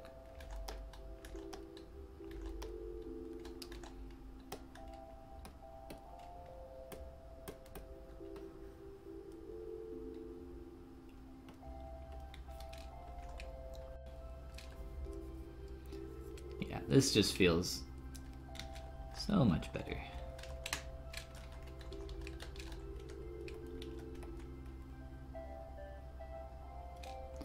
Make sure that's looking nice and clean all the way down and around. That's actually lining up pretty well down here without really much extra effort, which I always appreciate. Other than that, I say we move on to the next one. Let me turn the underlying hair parts and pieces back on and just make a couple changes here. Make sure that's not poking through anywhere. And I don't know, I think that's pretty good. Something like that.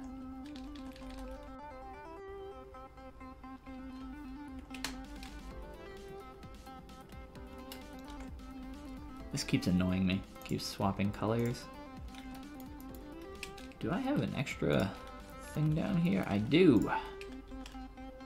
Look at me, I'm so organized.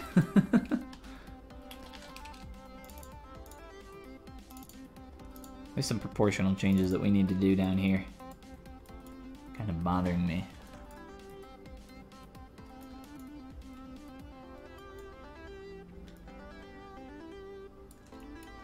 Might just be it feeling a little bit stiff.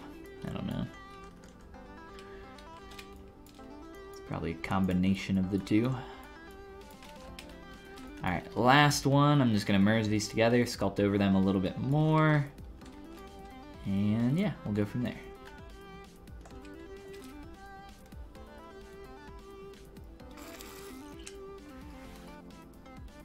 Doing about 35 unique buildings. Very nice. Very nice, man.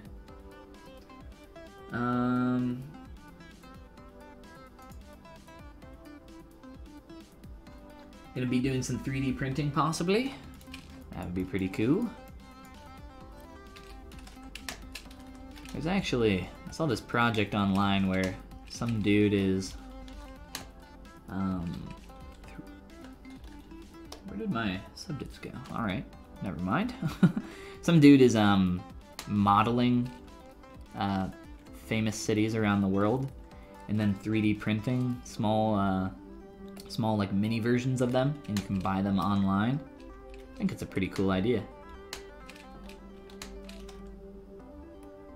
You can get something like that for your coffee table or, you know, really anywhere, but probably where mine would go. I think it's cool.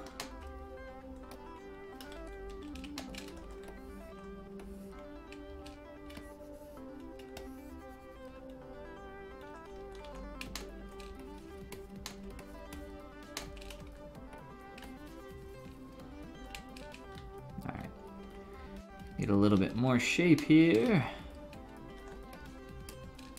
Do a quick remesh. Try to manipulate this a little bit more. I mean, I kind of want to do the same treatment over here to this side because it's feeling pretty similar to how this was feeling before we started adding in some of the extra form. So I think that would be a really good idea, just to get that to be consistent all the way across. Let's see here.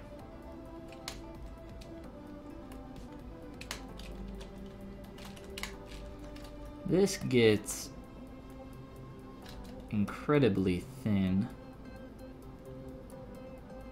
which isn't a terrible thing, I guess, but let me just thicken that up a little bit.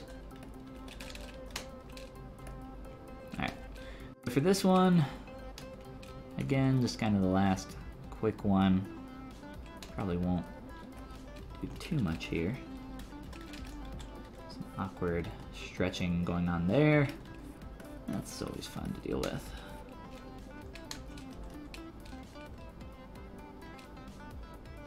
Notice you're using a stylus a lot. Are you using a Wacom or something? Yeah, I have a Cintiq. That's what this is. It's just a Cintiq that I have on an Ergotron arm. Oop. Wow, so fancy. Yeah, I wouldn't be able to sculpt without a pressure-sensitive pen.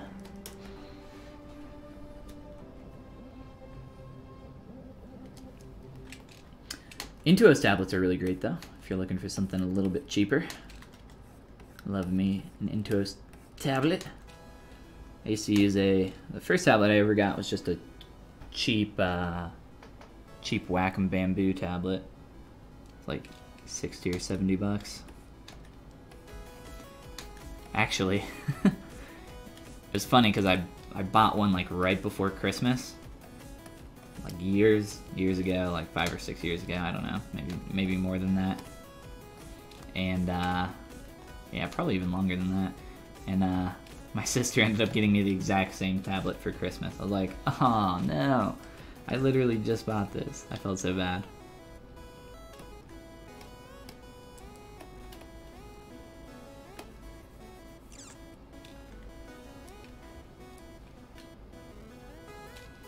Yeah, I love this tablet.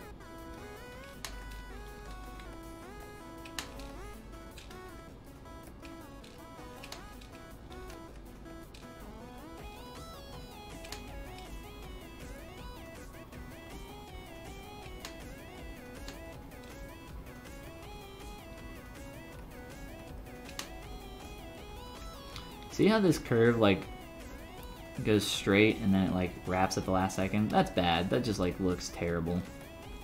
So I more so want that curve to follow up through there a lot better. So I'm just gonna delete the geometry just because it's faster than mushing stuff with my move brush.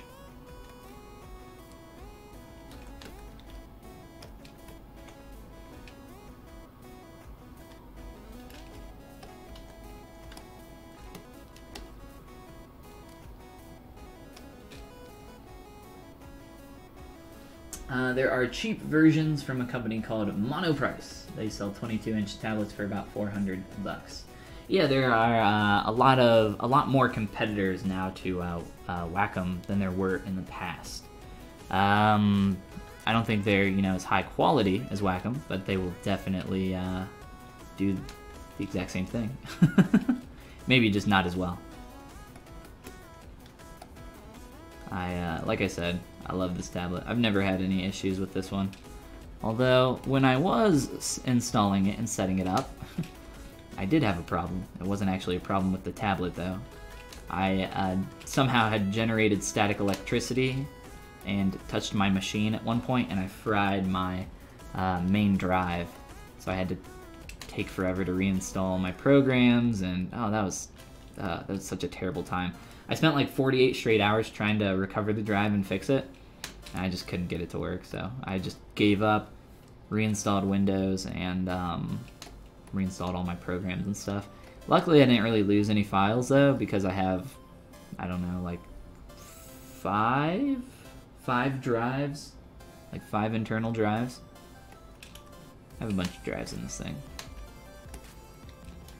I have some externals and stuff in the closet back behind me, but I don't really need them right now. I was actually thinking about buying another drive. Saw a good deal on an 8 terabyte hard disk that's external. It's like $140 for an 8 terabyte external hard disk. Which sounds like a pretty good deal. It was a Seagate drive. There was also a Western Digital one that I saw. I've had really good luck with Western Digital and Seagate.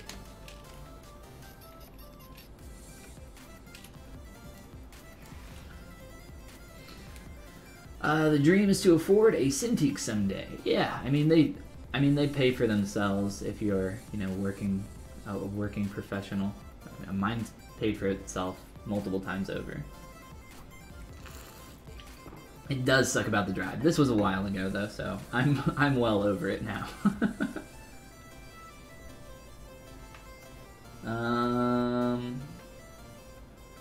I and my wife are messy people. Very nice, Becker. And only Wacom is durable enough. I don't know about that. I mean, I don't know about durability. What are you doing that's so... I don't even know what that means. We're messy people, so the durability is the only thing that can save us. I just wipe my tablet off from time to time. I have one of those, what are they called? Microfibery cloths. They work pretty well. And by one of them, I mean I have like a billion of them. Let's see, where do I want this curve? Actually, I kind of like that. Let's do right down the mid. Oops.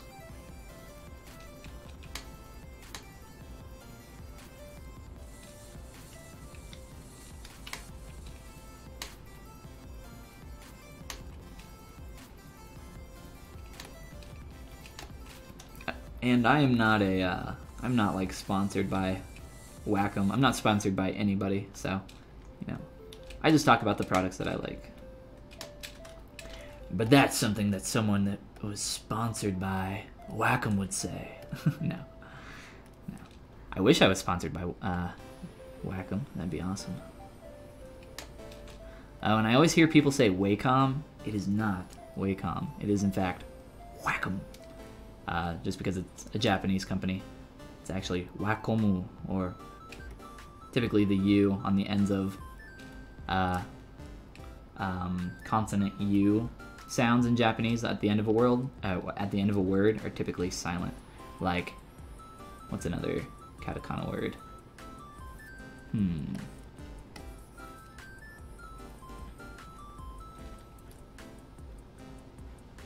Hamburger in Japanese is hambag. Oh no, wait, no, actually it's not. It's just hamburger. It's not hamburger, bagar. There's no R sound at the end. I can't think of any more katakana words that end with ru. Actually, it's not just katakana words. It's not just like words that they've stolen. A bunch of Japanese words are like that. I don't think Wacom is even a, I don't think it means anything. I think it's just a made-up thing. Might be like a name of a family. I don't know.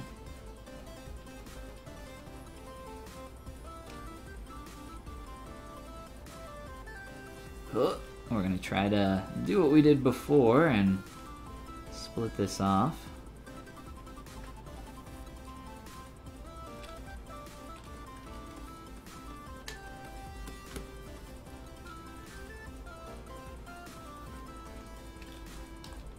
Two separate poly groups, and then we can remesh with keep groups and get a nice loop through there that we can crease up. Whack 'em! Yeah, that's right. Whack 'em all. Whack 'em all. Hair's looking so good. Well, thanks, Inky. Appreciate it, man. Getting there. I mean, obviously there's quite a bit of a difference. I guess I should ploop this one up there. Here in a moment, I'll do that. I need to do some more work over here on that part, though. Oh, God. Let me quick save real quick.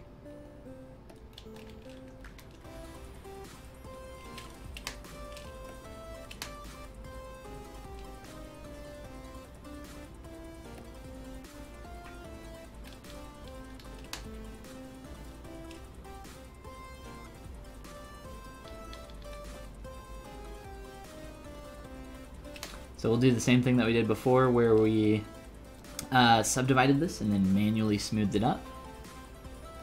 Just take some time. Let me see here. All right.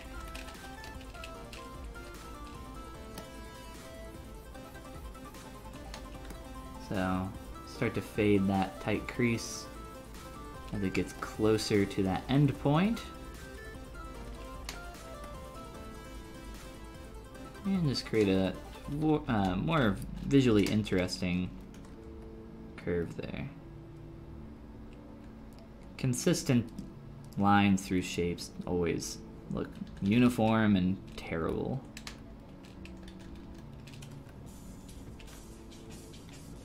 I need to get this closer to the head. Here, let me toggle this off.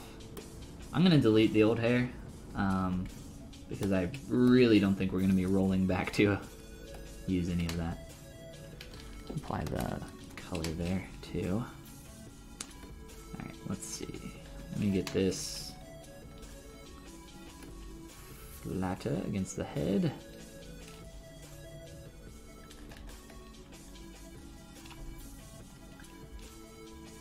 Wow, Kolmu. Yeah, pretty much.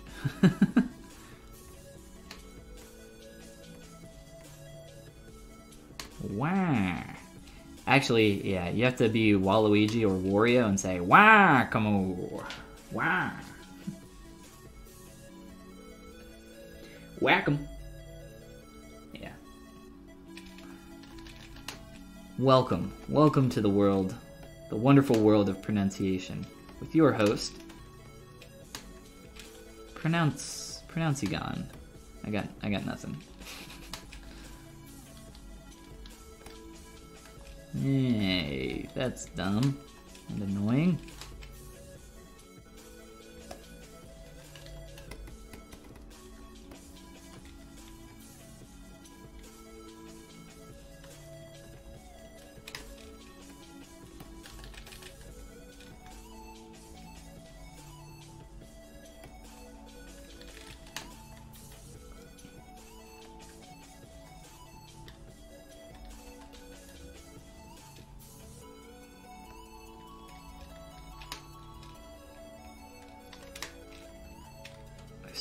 I don't really like the way this is transitioning right here.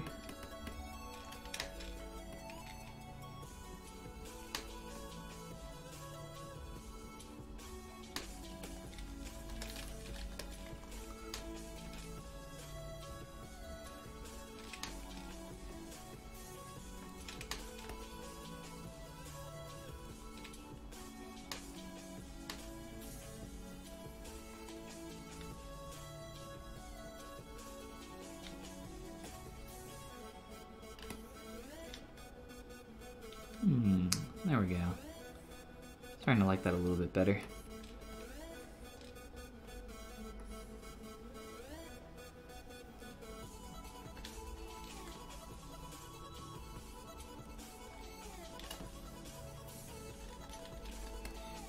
Remember that the more you continue to pinch geometry like what I'm doing right now, the more your topology gets screwed up. So this gets harder and harder to work with the more you do stuff like this, but I'm just kind of forcing the geometry where I want it right now. I don't really care so much about the flow of polygons.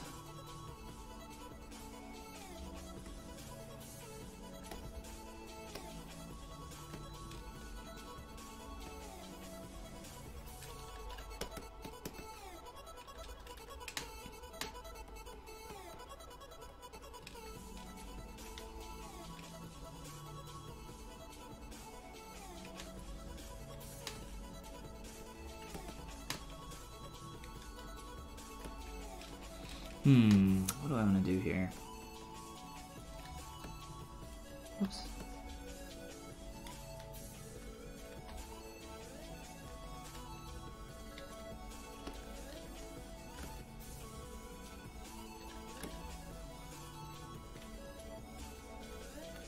Nah. I'll just keep it how I had it. At least for now. I might overlap that one part more. I don't think this looks too bad though. Right here though, I hate not liking this. I might... I don't know. What can I do here?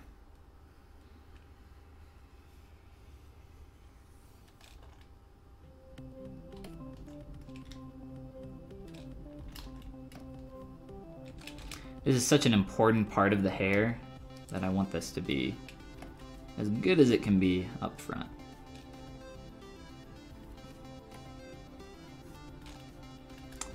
And it's not there yet. Sorry, I'm trying to think, and I'm not great at talking and thinking and sculpting all at the same time. That's too many things.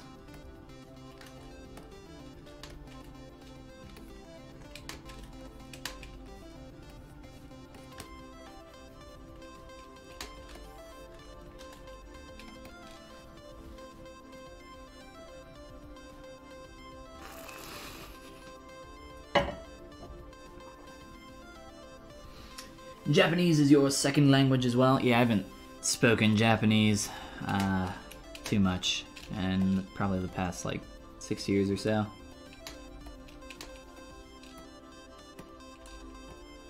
I still remember, you know, basics.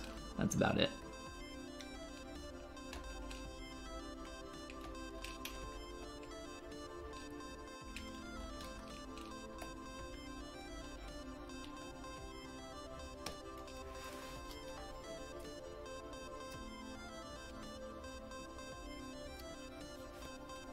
Next pizza's on you.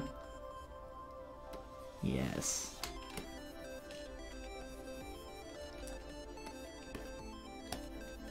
Pizza sounds so good. I think I already told you guys about the weird pizza toppings that I like. I like the pineapple on pizza. I'm one of those people. I'm not proud to admit it, you know. I too was in the boat of, you know, at one point seeing the pineapple people and thinking, nah man, that ain't for me. That's messed up. But then I tried it, and I became a convert. It's good stuff.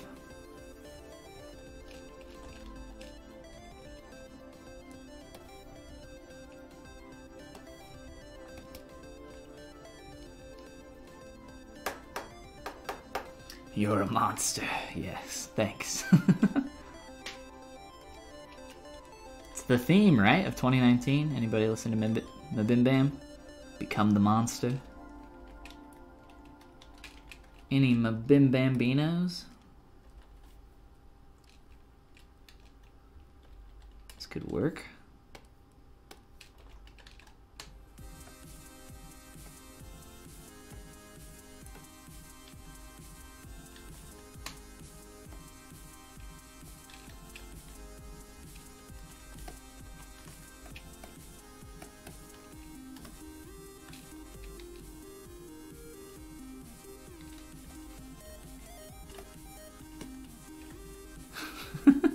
Wow, that's nice.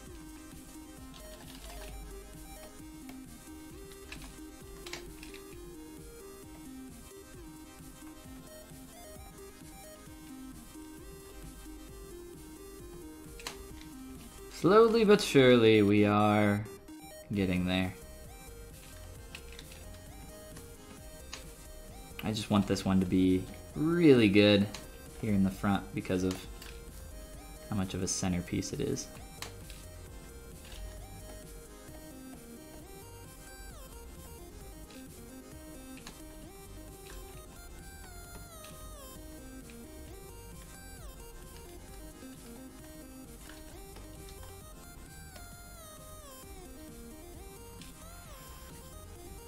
It's a crime against humanity to put pineapple on pizza. Look, I wouldn't go that far. And if it is, you know what? That's a crime I'm willing to commit against humanity. That's fine. Look, I will do it. It's worth it.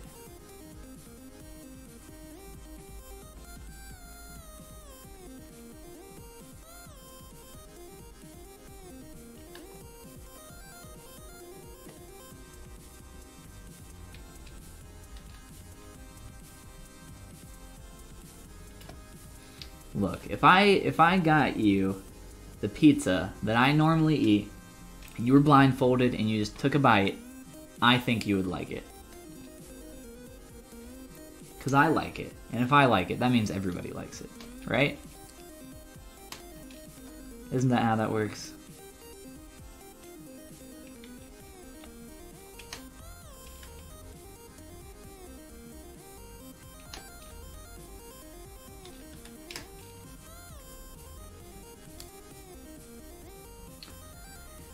You only Mabim Bam on Fridays?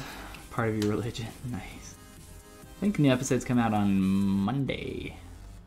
That must be hard, waiting an entire week. But I guess if you're going from Friday to Friday, it's the exact same.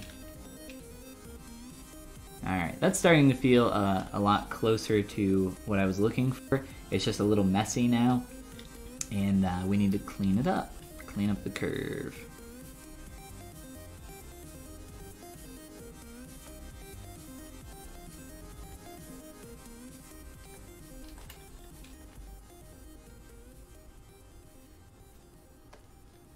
Let me just dynamesh that real quick, just to make sure we don't get any of the crappy edge flows that are already in that object.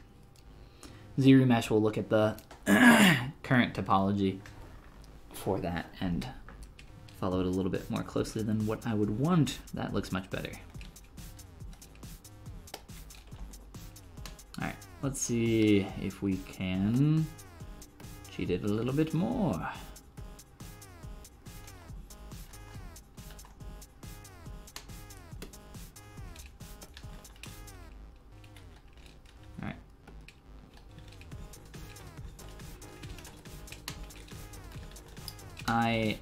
I am going to cheat it a bit more.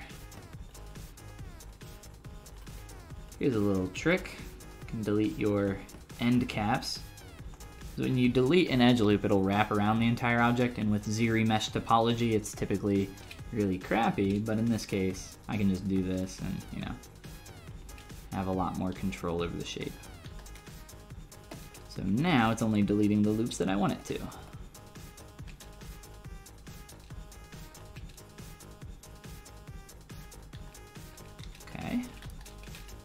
So see, look at that, that's getting much more clean. And then, you know, the end caps I can just tuck in here. I can also bridge the polygons on the end if I want to reclose that up. I wasn't gonna do this because it's just like extra work, but it does get you a lot cleaner shape. So I think for this front one, like I said, since it's the money maker, might as well.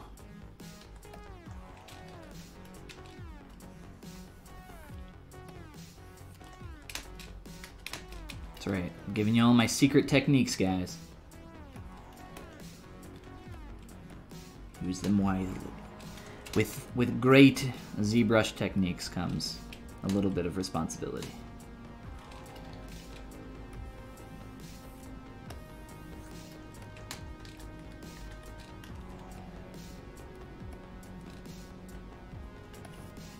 Oh, whoa. Not what we wanted.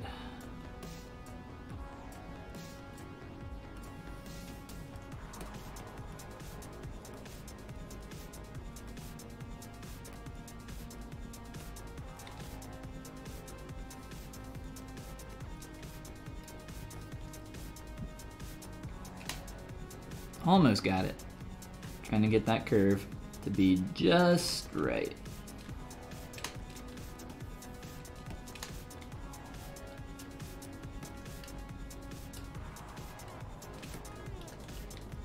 And another little trick. Let's go here, here, here, here, here.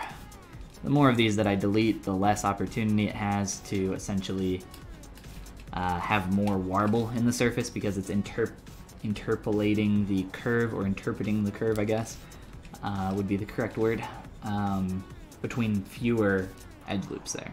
So you end up with a much cleaner shape. And I don't think I really need to do that on the bottom one. Maybe, I don't know. I think it's fine.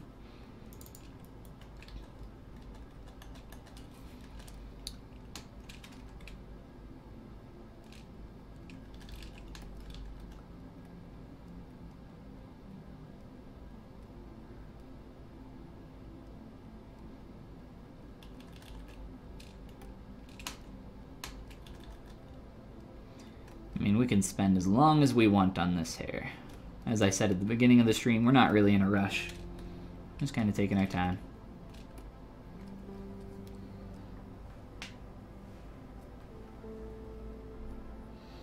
What do I normally get? I normally get, so there's this pizza place in the tri-state area here called La Rosa's Pizza. I actually went to high school with be the grandson of the dude that started it. But it's like my favorite pizza. It's like, you know, hometown pizza. But I get tomato, bacon, pineapple in that order. Crime is fun. It's a food crime. Am I going to mess with the neckline? Yeah, we need to merge this together. Obviously, the way that a hoodie works, you know, the hood is stitched into the actual, what would you call this? The neck hole, I guess.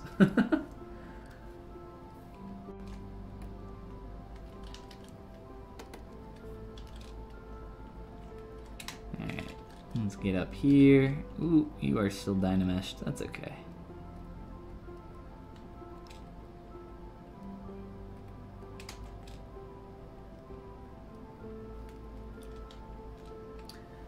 Not sure if you answered this. How long approximately would it take to get up and running, do you think, from the Quick Start course? I believe it has like a little over 2 hours of video content in it, but if you already have ZBrush, which I think you got the trial for, right? If I'm not mistaken. I don't know. I think everybody's different and they're gonna go through the content at their own pace, but for instance, there is a homework assignment in there to sculpt a nose, and I believe there is an object, like a finished version of that, for you to compare with and contrast and everything. But yeah, I don't know. I guess it depends. You're an absolute beginner. I don't think you've ever used ZBrush before. I don't know how much modeling experience you have outside of that. I would say somebody with more modeling experience could probably, if it's their first time in ZBrush, once they figure out all the tools, I think you could sculpt a nose in, like, let's say you've been poly modeling for a long time. I think you could sculpt a nose easily in under an hour. But if you are someone that's brand new to 3D modeling, brand new to digital sculpting, brand new to ZBrush, I don't know, maybe a couple hours, maybe 3 if you're like really having trouble with the tools. It just kind of depends, I guess. But, you know, like I said, everybody's different, and if you go through it faster or slower than somebody else, you know, if you go through it slower than somebody else, that's not something like to be bummed out about. Everybody starts from 0, right? So it's not like we all have to put in the time. We all have to put in the time for the crime until we get to do fun stuff later on.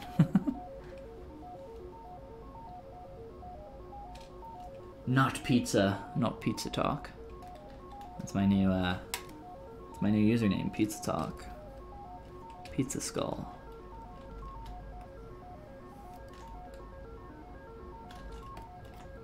Alright, I'm gonna do the same thing down here because why not at this point, right? Plus all that's already hidden, awesome. Let's do a delete edge loop. It's kind of like the same thing that I say about the critique session. Some people are like, hey, you know, I don't really want to send this in because I don't feel like it's good enough. It's, what the hell?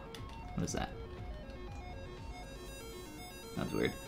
Like, don't feel like something isn't good enough to be critiqued. That's completely absurd, or, you know, good enough for where you are. The entire point of a critique is not to, you know, show off and be like, oh, look, I only made 2 mistakes, or I made no mistakes. That completely defeats the purpose.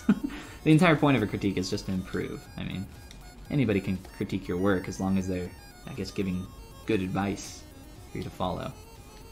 But other than that, you know, take it at your own pace, man. It's not a race. I didn't mean for that to rhyme. Please forgive me. Let's do a quick crease up here.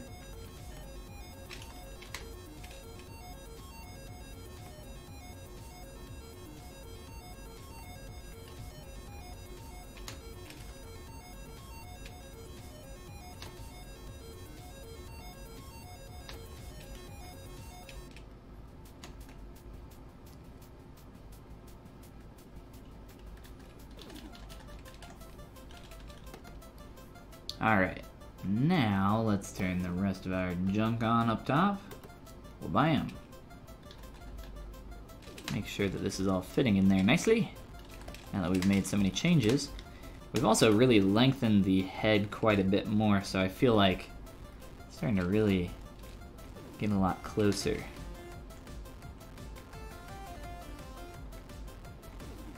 There you go. Chill out over there for a little bit.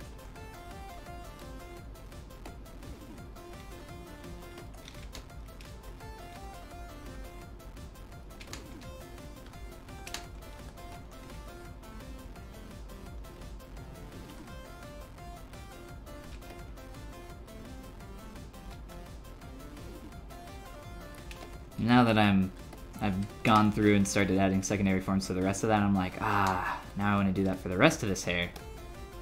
We'll probably hold off on that. Maybe we can do some more just to get it a little bit closer, but for the most part, we'll avoid that for now.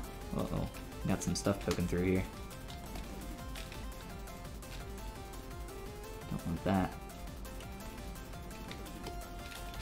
It's okay if it's a little squashed. Can't be seen anyway. What is that? Oh. Looking out for all those overlapping pieces of garbage. Alright, so these... I want to basically do the exact same thing that I did over here, and let's start combining some of these, like... here. Let's just run an auto groups function. I am going to delete that one, delete you, sure, and I'll just do like a few of these. You know what, let's just do 2. I'm going to try to shape these up a little bit better, make them more visually interesting. Let's see.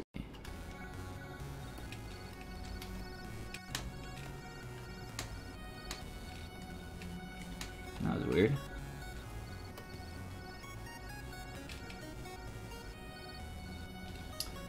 You did get the trial. Awesome, yeah. And you've done some stuff in SolidWorks and Fusion 360. Yeah. Criticism is awesome. As long as you can get good criticism. That's what I try to do on Fridays. Doesn't happen every time, but hopefully some progress can be made from some of the things that I say. The objective, at least.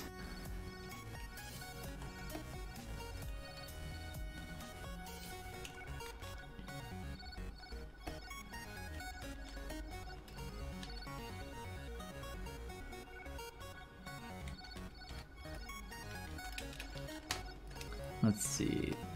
Let's start with the same technique that we used over on the other side. I think just to make these more...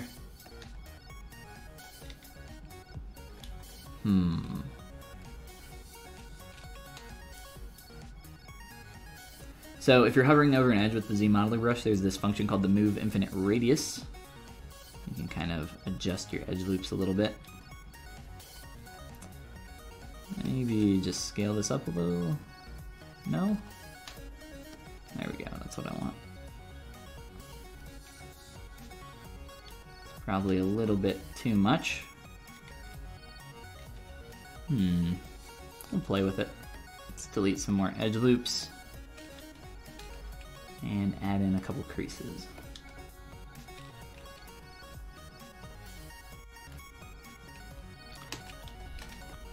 A little too extreme.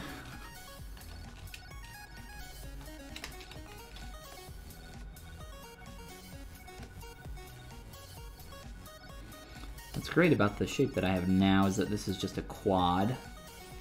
And a quad is very easy to close holes on because you can just use the... Well, you could just use the... Ooh, wrong one. You could just use the close holes function. That will triangulate the mesh though. I typically use, for something like this, the bridge edge function with the Z modeler brush. It works pretty well. If you're trying to close up holes. I don't really need to for something like this because I can just hide the endpoints. Maybe for like this one down here. It actually might be nice to triangulate this.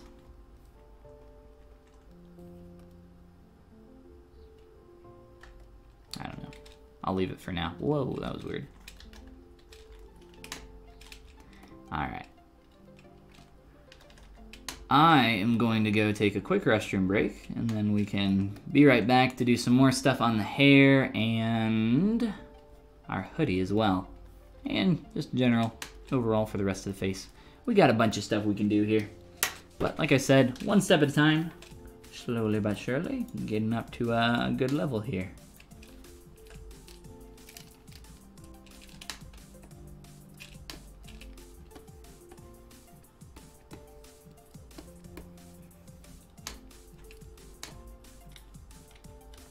Let's see, let's get as derpy as we can. Eyes aren't wide enough, that's fine. We'll do. That's perfect. Heading out, no problem, man. I'll catch you next time. Thank you, appreciate it. Model looks incredible. Well, thank you, man. That's very nice of you. Alright. I will be back in 5.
Alright, let's fix all the things that are broken in this now, because there's a lot. I'm noticing our beard is kind of floating here off to the side. That's fun. Let's realign that real quick.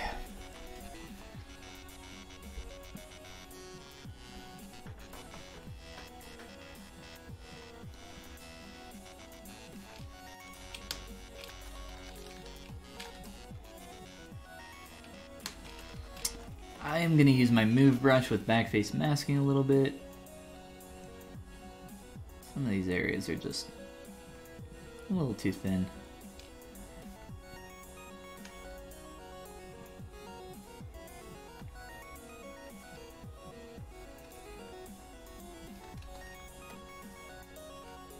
And some are a little bit too thick. Is my head uneven, or... I guess it's fine. Alright, so what is next? I guess we could do some more finishing on that hair. I think I'm going to take a break on the hair for a little bit. Move around on some more stuff here. This has been kind of bothering me for a little while. And just try to fix as much as we can. Let me very quickly... Oh, where'd that go? I'm gonna load in the version from earlier, because I just want to see how much of a difference we have. So, I think elongating the face really did help quite a bit, and some of the other changes that we've made here into the hair are starting to look a lot nicer. We'll continue to push on the hair more, for sure, but I've also made quite a bit of change down here in the sweatshirt, and I think maybe we can focus down there a little bit more as well.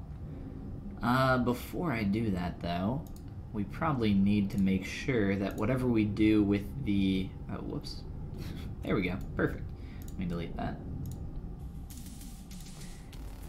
I don't have a body for this dude, or I did at one point. Let me make sure... How am I gonna do this though? Here, let me take some, or turn some of this stuff off real quick. What I want to happen is I want to make the neck hole for this a little bit larger. But to do that, you have to be able to see, whoops, wrong way. Gotta be able to see his body underneath, or else people will know that he's just like a little floating head in here. So I need to pull some of this form up, and maybe even just go ahead and start widening the neck hole on this now, so we can start getting this headed in the right area. I need it to match up with the hoodie quite a bit better than what we have right now. I haven't touched this hoodie since I put it in. It's a pretty simple piece of geometry. I just put a sphere back here, pulled it in on the sides, and then pushed back in the middle to create a basic hood shape. Very easy. Very easy to do. I can maybe pull it more up around his, closer to his head or something. I don't know. We'll have to play with these all together. These three areas all work in unison. So let's see. So start widening this more and more.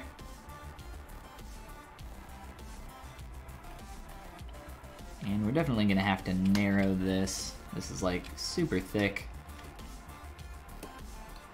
in height and in width. So we'll do that now. Becker, don't die on us, man.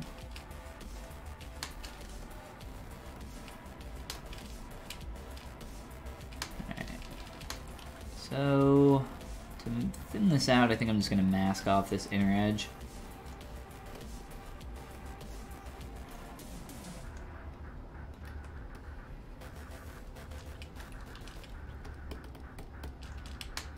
And just using my move brush, just start to tighten that up. I think that's working pretty well, so let's keep doing that. It's a little tough to see with that material and color selected, so let me swap that out just so we can see more easily.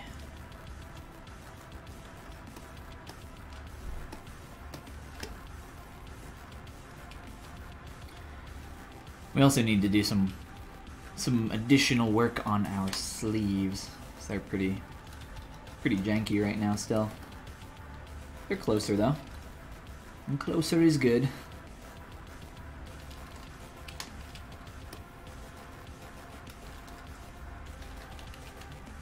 Let's see. I have perspective off right now because I find it easier to work on stuff a little bit closer up, like what I'm doing right now with perspective off. Kind of gets in the way sometimes. It's kind of a preference.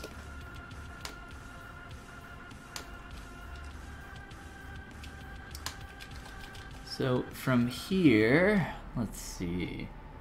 I am going to duplicate my hood and merge part of it into my sweatshirt.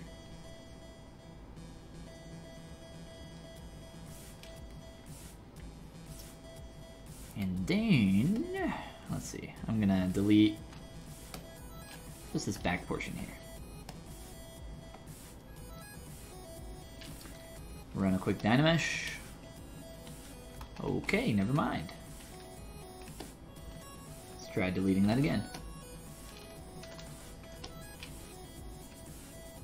There we go. Cool. Now I'm just gonna work on this shape for a little bit. Do some more blending between these two edges. I want that to be one singular shape. I'll just trim it up a little bit. For back here, I guess there actually could be like an inner fold in there. Just trying to think about how I want to make this.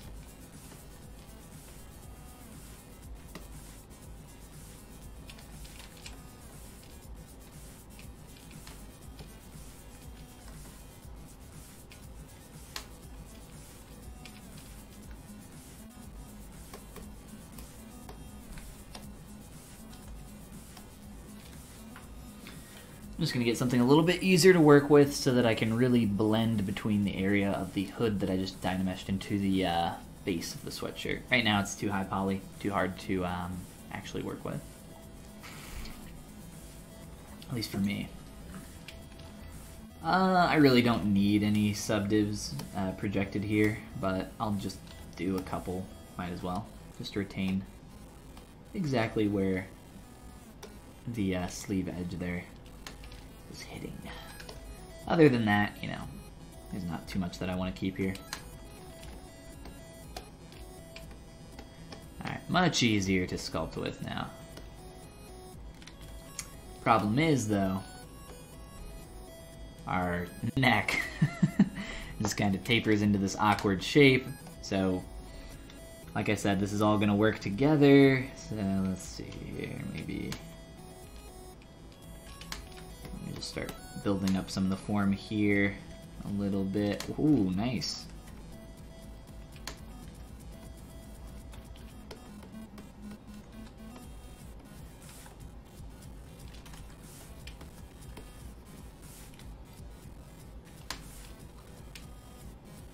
Just want to make sure that there is enough volume here so it looks like he has a body.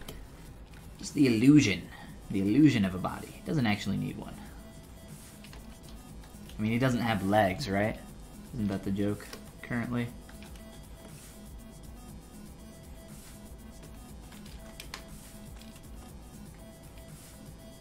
That's why I shouldn't give him legs.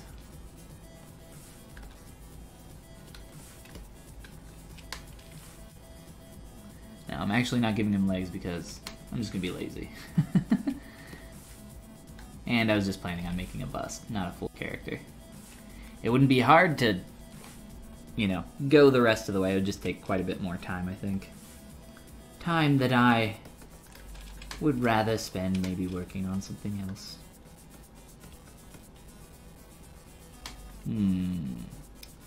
Not sure how thin I want to go with the neck and when I want to transition that in. I think we're close though. Just smooth out between that. Obviously the size of the head compared to the body, we need to scale up some stuff here. Because proportionally, you know, we're kind of out of whack. But I've waited to do that for a while. I think we can maybe do that now since we're here. I did it a little bit earlier, but then I decided to just undo it and said we'll do it later so that we could focus on the face. I really don't like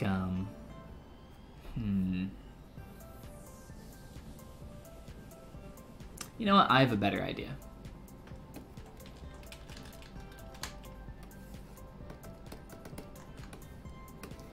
I'm gonna keep this pretty thin and tapering down.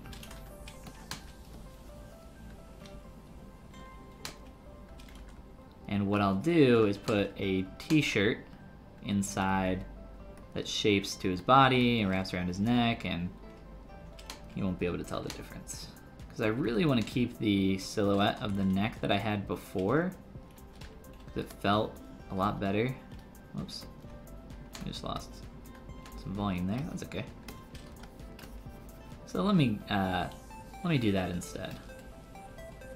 I think that'll be a lot better. So to do that, very easy. I'm just probably gonna reuse the sweatshirt here.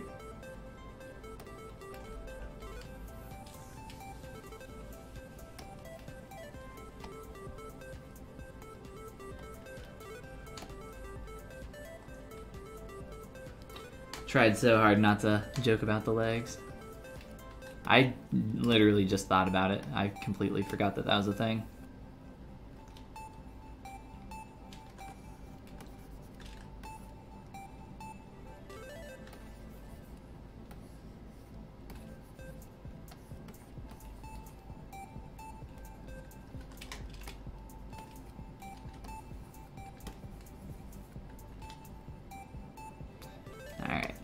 So, really quick, just kind of smoothing that up, flattening it out, getting it to fit the basic same shape as the sweatshirt.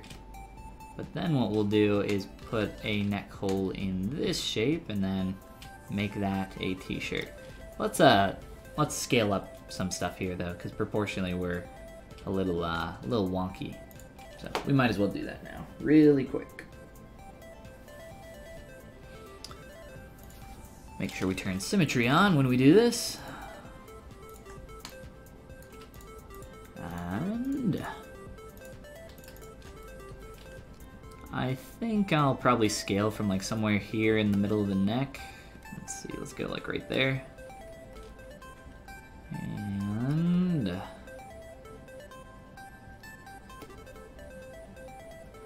let's slide that forward.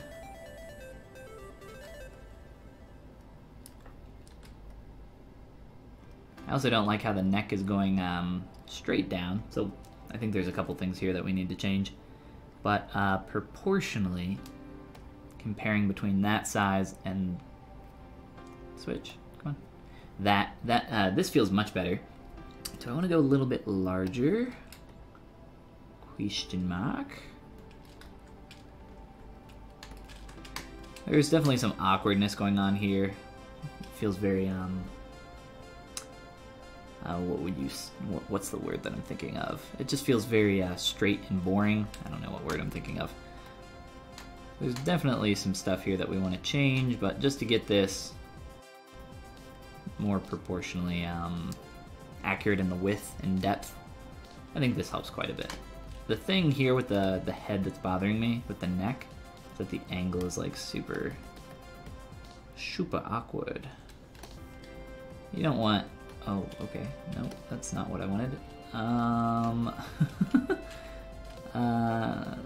What happened there? Why did that do that? There we go. You don't want, you know, parallels and perpendiculars anywhere in your character unless it directly adds to the design, typically. I find that a straight up and down neck, even on... here, let me import. the other day, last Tuesday, on the Pixologic ZBrush channel, I did this little dude during a couple-hour stream, and the neck is pretty straight, but for the most part, you know, I think it's fine. From the front view, though, you can see that there is some tapering going on here. So to avoid, you know, this getting super boring, because it is a pretty straight object, we don't want this to be perfectly, you know, parallel to each other from one side of the neck to the other. That starts to feel really, really dumb. I don't like it, at least. And then from the back, you know, maybe the back of the neck could get a little bit more curve up through it, so it feels a little bit more slender. I haven't really messed with this at all since our last stream, so I'll wait to do that until the next Pixologic stream. What I want to do with this character is only work on it during the Pixologic ZBrush stream. So I do that on Tuesdays at 6 p.m. if you guys are around. Let me delete him, and we will work on him later. I just wanted to show you guys another example of something that was even more stylized, that had a super simple shape, and just some of the stuff that I try to do to avoid those nasty, nasty parallels and perpendics, as I call them. I don't call them that, that's not true.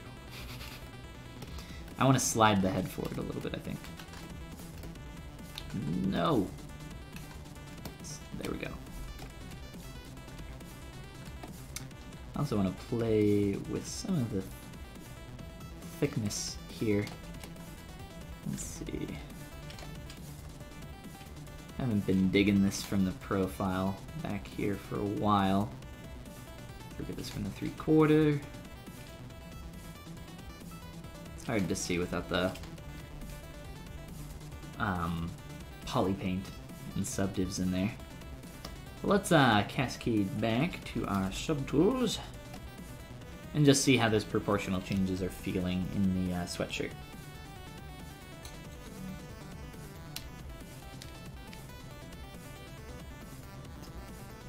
Two Steps from Hell just premiered? I don't think I've ever heard of Two Steps from Hell. Oh, it's not a TV show. It's a band. Two Steps from Hell. I will have to check it out, man. But yeah, that proportionally is feeling a lot better to me. It was feeling so tiny before. That's feeling a lot better. It still feels like very stiff. Once we get into posing and mess with... That's the word that I was trying to think of. Stiff. Wow, why could my brain not think of that word earlier?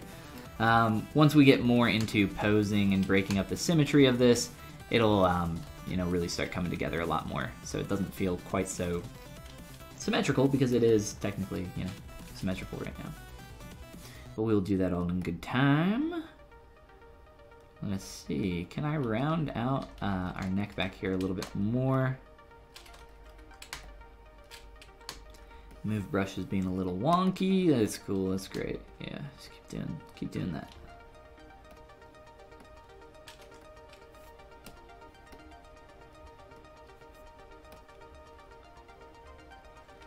Let's get the angle here for like where the body would start plane changing. The shirt will cover all this up and add to the illusion though. It looks so awkward right now.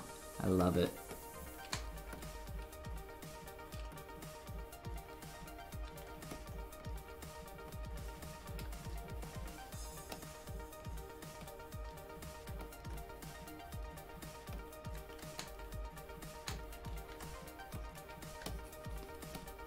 Alright, trust me on this one, guys. It will come together from this. I know it looks derpy right now, but it's all part of the master plan. The dude is cute. Well, thanks, man. The little character that I popped up there, based off of a concept by Luigi Lucarelli. If you guys have ever checked out his work before, or if you haven't, I'm gonna go give him a look-sees. Or just look up Hello Luigi and you should find him.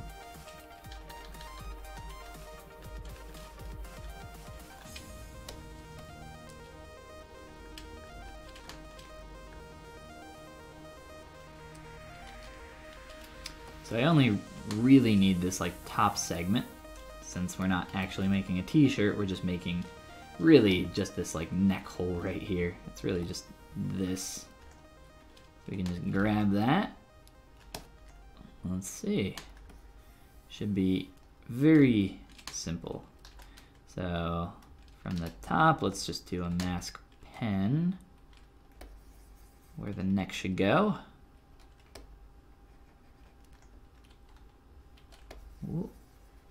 And then I'll just push this in. We can widen it out and make changes as we go. Another thing we could do, we could just like do a negative. Here, this might be better. Let's do this. I got an idea. Since I don't think I've really done too much with negative booleans today, I'm gonna take a creased cylinder. I'm going to, here, just dynamesh this, then I'm gonna hold Alt. See how this object is white? It's because it's a negative object. I'm gonna turn on double though so I can see this thing. And we are going to dynamesh out a hole from this object. Whoops.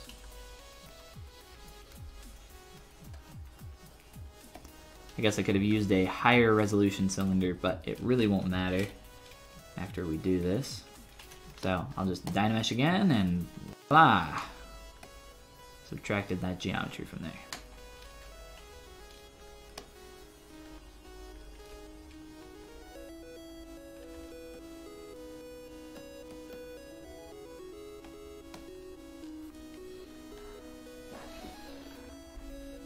They make trailer music. Ah, okay.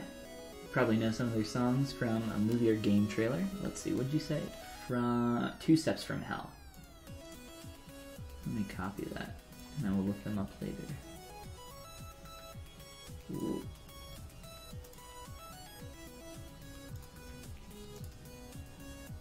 Very epic music. Nice. Luigi Goes Around, Olsen, Shane Olsen referenced some of his work as well. Well, he's a great artist. Hello Luigi's got some cool stuff.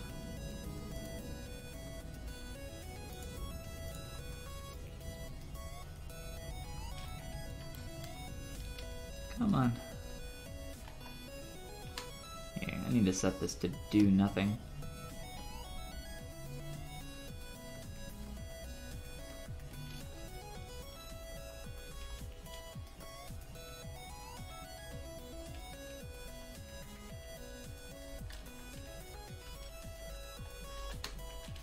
This is, there we go. Like I said, one step at a time. Alright, let's make sure that this is large enough first.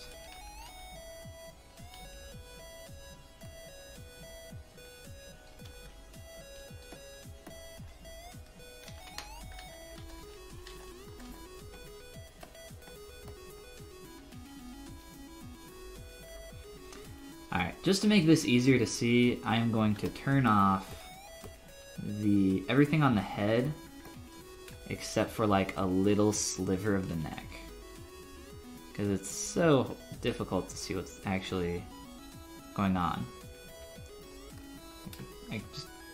Just for a little bit. We'll deal with the awkwardness.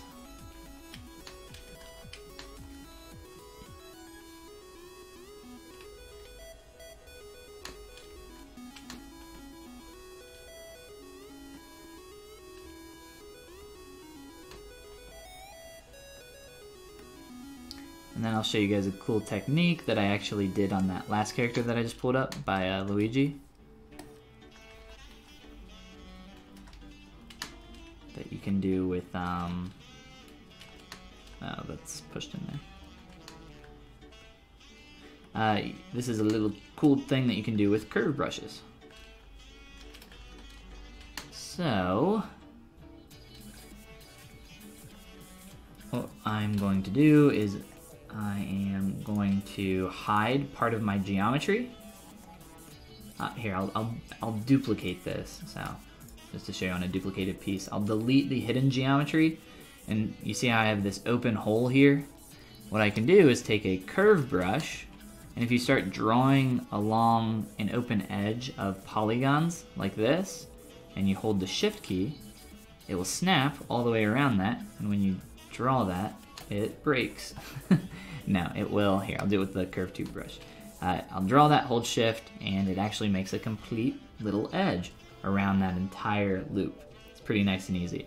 The reason it freaked out with the curved tube brush is because one, the brush was way too large, and two, this is a tri-parts welded brush, and tri-parts welded brushes cannot connect back up to each other on their endpoints. So I will use the cube tube brush, and I will set the brush mod under brush modifiers to 4, and then do the exact same thing that I just did. And let's see, maybe a little bit larger and lower the Z intensity. Oh no, that's not what we want. Did that the wrong way. Sure, let's, I don't really like that. I have a better idea. I'll reconstruct these polys. And Z-modeler, again, let's delete some edge loops. That does work really well for a lot of stuff. The angle of at which this was connecting was being pretty dumb though, so what I'm going to do is delete these edges symmetrically, of course. We don't have a very good edge loop, do we? We'll make it work. We'll see how well that connects back up. You know what? It still did a pretty good job, but that's aligning much better now. I'm trying to make a quick collar, but let's just accept that. Sure, we can use this and probably just clean up these areas real quick.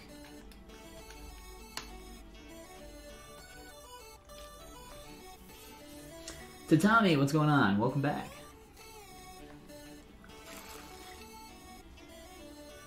Becker's confused and afraid. That's the normal, so nothing to worry about.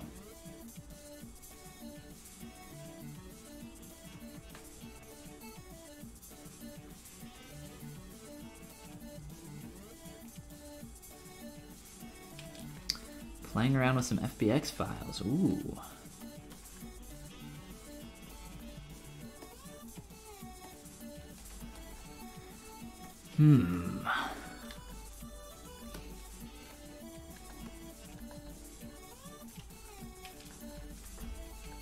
Let's see. Alright. Let's actually get this collar feeling a bit better. I think we want to align our shirt with the neck a little bit more closely, make it a little bit tighter.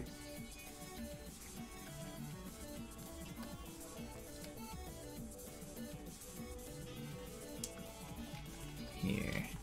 Just to make this geometry even more simple. I know, right? Crazy.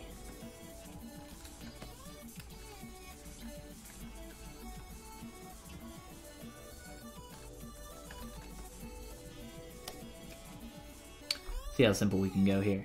Ooh, that's beautiful. That's what I like to see. Alright. Let's get this a little bit tighter on the neck. Something like that. Turn our little collar that we made very quickly here and just kind of push and pull this around with our move brush. Realign that. Probably throw some creases in here. Because when I smooth this right now, it looks pretty bad.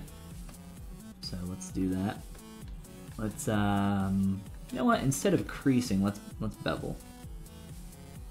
So Z-modeler brush. Bevel, edge loop complete. And then I can just click on the rest of these and it'll bevel at the same amount, which is very, very handy. All right. A little too thick though, I think. Ooh. I can just look at this for a moment.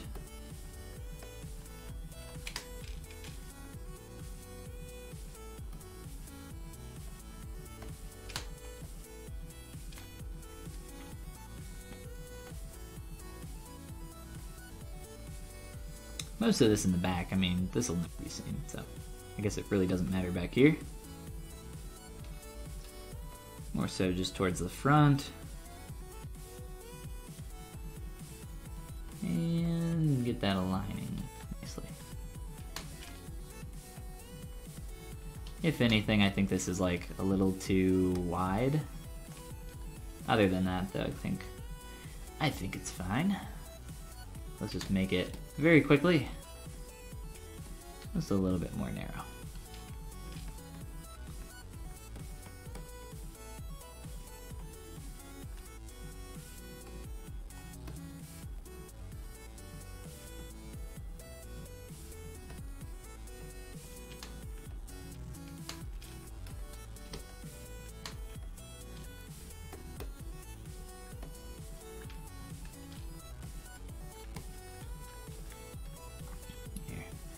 You can chill up here again for a moment, because I forgot to put you up there. Alright, shirt color, let's just sample this off black color here. And it's pretty saturated. Let's go a little bit darker, or a little bit less saturated. Let's see.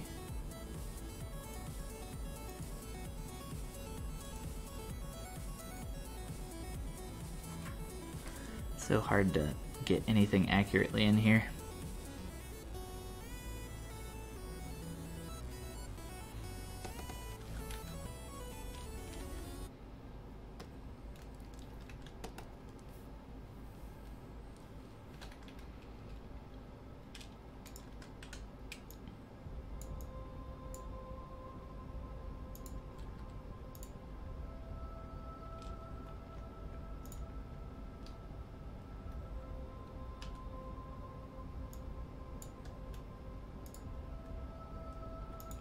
I don't like making things, you know, pure black or pure white. I think normally it looks pretty awkward, and in real life you don't really see that pretty much ever. So I think that's looking a lot better, and it helps solve the problem of how our neck was going to connect in to our fake body. So right now there is no body. This shirt is just a piece of geometry. It's a flat piece of geometry that's just kind of faking that. So that works pretty well. Let's take a look here at some of the rest of this.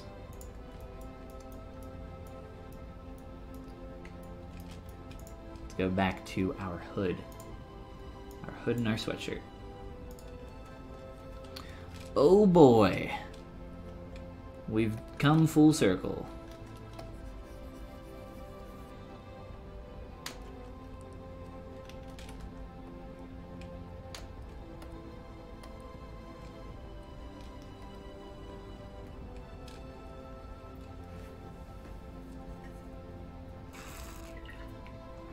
The sculpt here is just for the artistic purposes.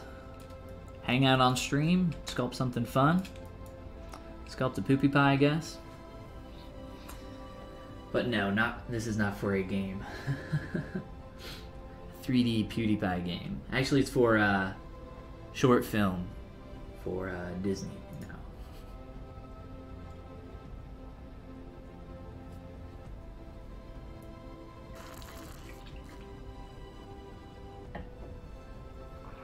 Playing around with FBX files. Sounds like fun. Becker. Can't understand FBX files? What don't you understand about FBX files? FBXs are great.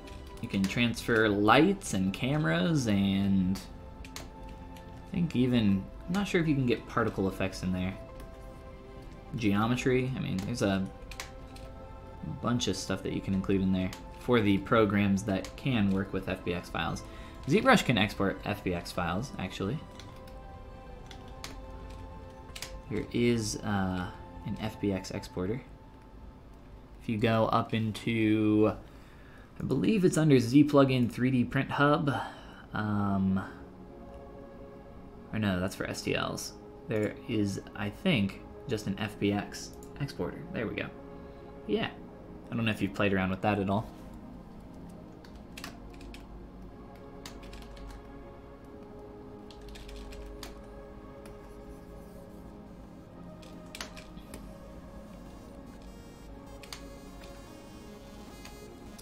Alright, so for something like this, I want to pull this edge down quite a bit more. Have this transition a bit harder here. Actually, one way that I might be able to just do this more easily is the hood that I'm working with on top could just like overlay and have some fold there. Might be easier than sculpting this all as one object. Let's see, that's not a bad idea. Let's look at that. Let me just make this area a little bit tighter. Ooh. Okay, let's pull in a ridiculous amount there. More of just what I wanted is this tight little point here.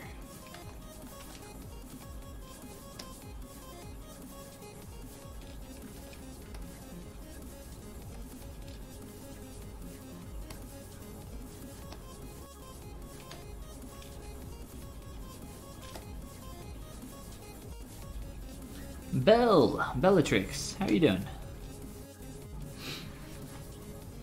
I am fantastic, how are you doing? This looks amazing. Well, thank you very much. Very nice of you. It would be good to see this upvoted on PewDiePie's Reddit, on his subreddit. I might post it there after I'm done, but we still got a long way to go. Most of what we've been doing today is just working on the hair. I'm starting to work on the sweatshirt quite a bit more. Been a lot of small changes here and there. But we're getting there, one step at a time, right?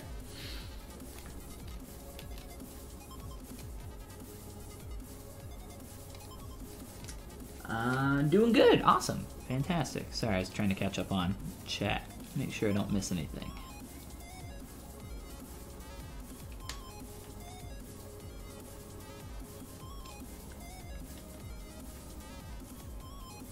Alright, so here is the rest of the hood. So what I plan on doing is using this to essentially create like the folded areas around where that's hitting at the base. And then obviously for the rest of the hood shape, since that is not there underneath. Alright, so let's look at doing that for a little bit. Let me turn on transparency. I think that's fine that that's like interpenetrating there, because I can just clean that up a little bit manually and it should be fine. But let's go through and start adding volume, because that's really what we need right now. So just a clay tubes brush coming down through here. Let's get a lot of that filled in.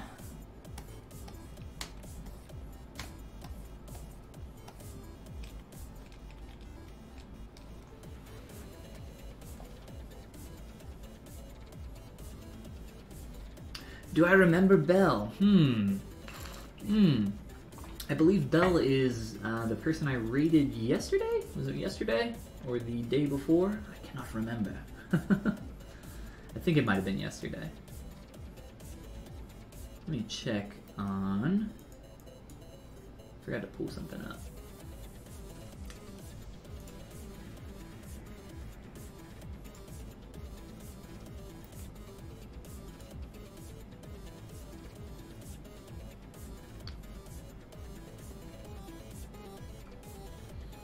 Is there a way to see, because I'm such a Twitch expert, is there a way to see the people that you're following to see if they're online or not? Does it show in your like following list? I don't see it anywhere. Meh. I'll figure it out later. It's not a big deal. Yes, you are the person from yesterday. Awesome. Well, glad to have you here. Super sweet of you to raid me. Yeah, absolutely. Not a problem. Thanks for stopping in and saying hi. Appreciate it. Love seeing 3D work. Awesome to watch. I have no idea how to do it, so blowing your mind. Everybody starts from zero, right? I'm no 2D artist, that's for sure. Pretty much exclusively do 3D. So, perspective, like drawing in perspective, blows my mind. That's why I do 3D stuff. Let's see. A little bit more volume. Slowly build that up some more and more. Mainly I'm just being a little messy right now, trying to figure out how big I want to make this. I also want to make sure, you know, around these areas, if I start to push this in and tuck it in a little bit, it'll start to feel like it's depressing against or compressing against, either one, against the rest of this sweatshirt here. So we can carve in a little bit around there, start to get that feeling a little bit better. And probably just round out between these two parts.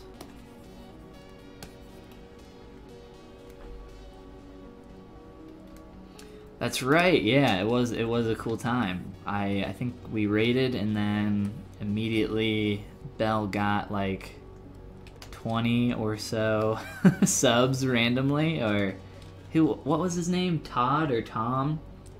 Was it Todd? I can't remember. It's like a 3-letter T name.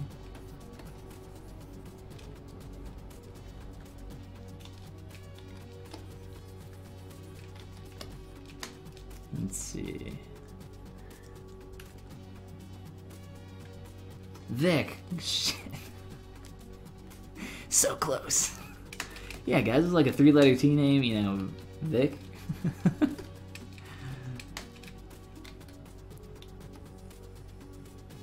Look, guys. I was pretty close, alright? Vic and Tom sound almost exactly the same, if you don't think about it.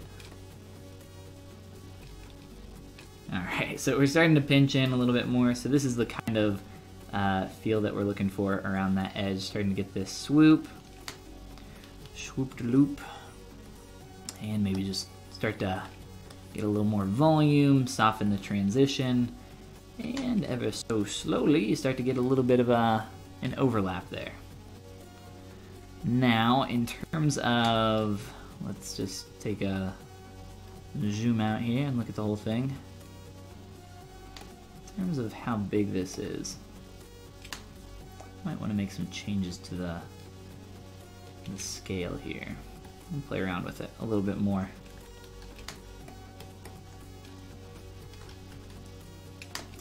Yes, the Vixter.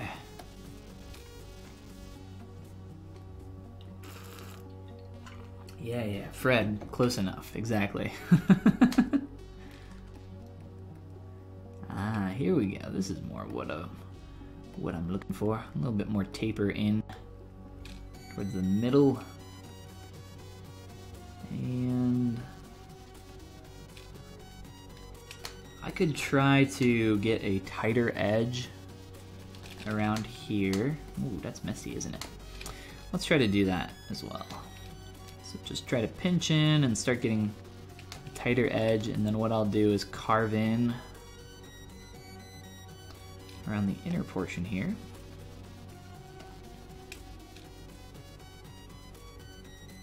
Let's grab a larger brush here. Let's start to get a little bit of a transition there. And I think once we break symmetry on this and start sculpting up the folds, I think this will start looking a lot better.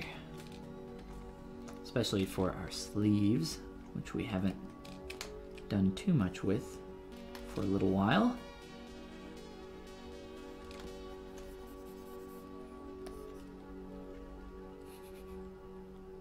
Alright, I think I'm pretty close to wanting to blend that in, just Dynamesh it together. Let me take a little bit more time to make sure that this is transitioning well.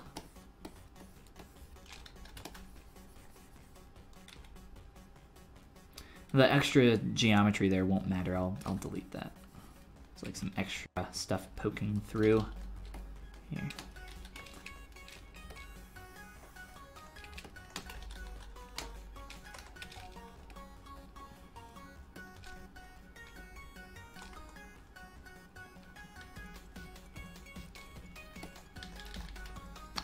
Beautiful. And then from here, we can just kind of mess with the proportions like I was saying earlier. I was thinking that this could be a little bit bigger, maybe like more like poofed up in the back. Kind of frames the face nicely. I'm just kind of looking at where that one is. It's a little bit tighter as well. We can maybe do that too. I don't know. I'll just kind of push some geometry around and find what looks good. I like the idea of getting like a nice curve through here. Making this feel a little bit more poofy. And like I said, I think it just frames the face nicely.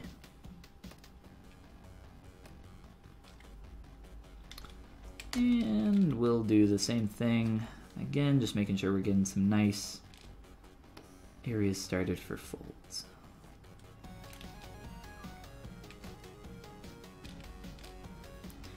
The brush that I'm using, it's my custom brush. I have this on my Gumroad, but you can get a pretty similar result with something like a Damn Standard brush.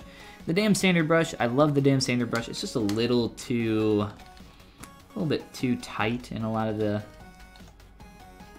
let's see, like there's the Damn Standard brush compared to what I was using. This is a very tight brush. You could probably adjust the alpha on this brush and get a pretty close look. But I love this brush. This is my sharp soft edge brush. I use this for folds. I use it for carving into objects, for just kind of blocking out planes. Not airplane, but like the planes of an object. But yeah, it's a good one. It's good stuff.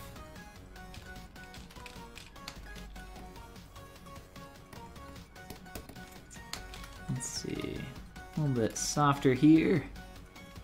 And that's starting to really come together, I think.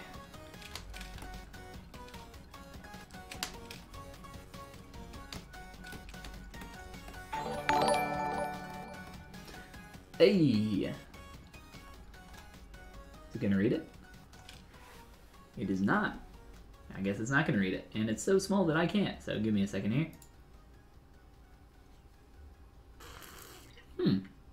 I'm not sure why that didn't read it. Thank you for the quality content. It's nice to be able to watch you sculpt whilst I can't. Very nice. I also use whilst from time to time. Was also curious to see your donation alert. Well, thank you, man. That's very kind of you. Normally it reads it out. I'm not sure why it didn't, but I greatly appreciate that. It's very nice of you. That's absolutely not necessary. Tatami, everybody. Give it up. Give it up for Tatami. I love watching the shapes being formed. This is so cool. Probably really good for me to watch because I'm trying to work on my shape language. It's cool to see it broken down like this. Yeah, that's kind of something that I'm known for now. I am somewhat known for just making really clean shapes, and the way that I always do that is I split my objects up into kind of their most simplistic form a lot of the time. So for instance, do I have one of those blockouts close by? Where did I save those? Give me 5 seconds here. Here we go. So maybe like a few weeks ago, we were doing some mannequin blockouts. It's essentially just, you know, grabbing some stylized character that you want to make or making up some shapes from your own head and trying to focus on fundamentals. I can turn on perspective here real quick. But for instance, like this character, if you were to split it up and break it up into its most simplistic form and shape, you know, a lot of these are really simple shapes, but in combination, that's when they start to get a little bit more visually complex.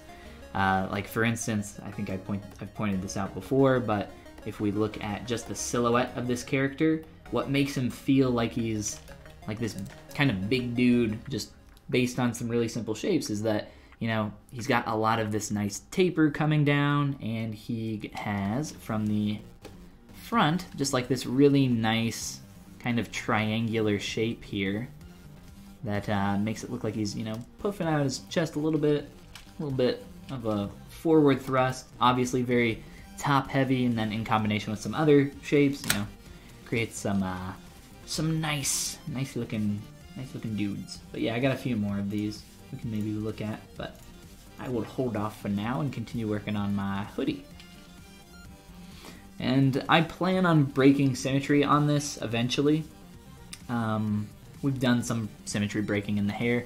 For the most part, though, I'm going to keep this probably pretty simple. You know, we'll do like a slight smile or something like that, probably one of these. And for the sweatshirt, I don't know, we'll just offset some stuff and play with the folds. But yep, just kind of breaking stuff down into their most simplistic form. That's what I'm all about.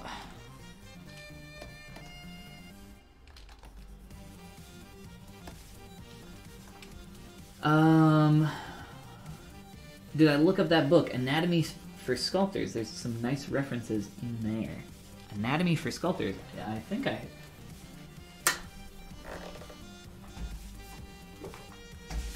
One of these? Are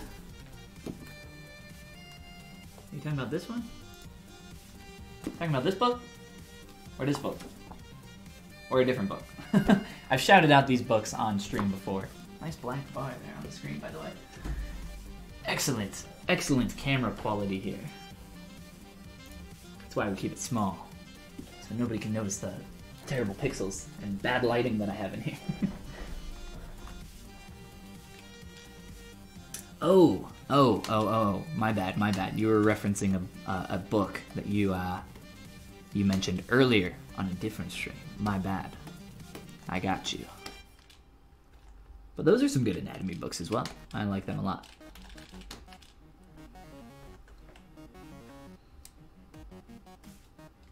I like how your mannequins look clean. Well, thank you, Tatami. That's very nice of you, man.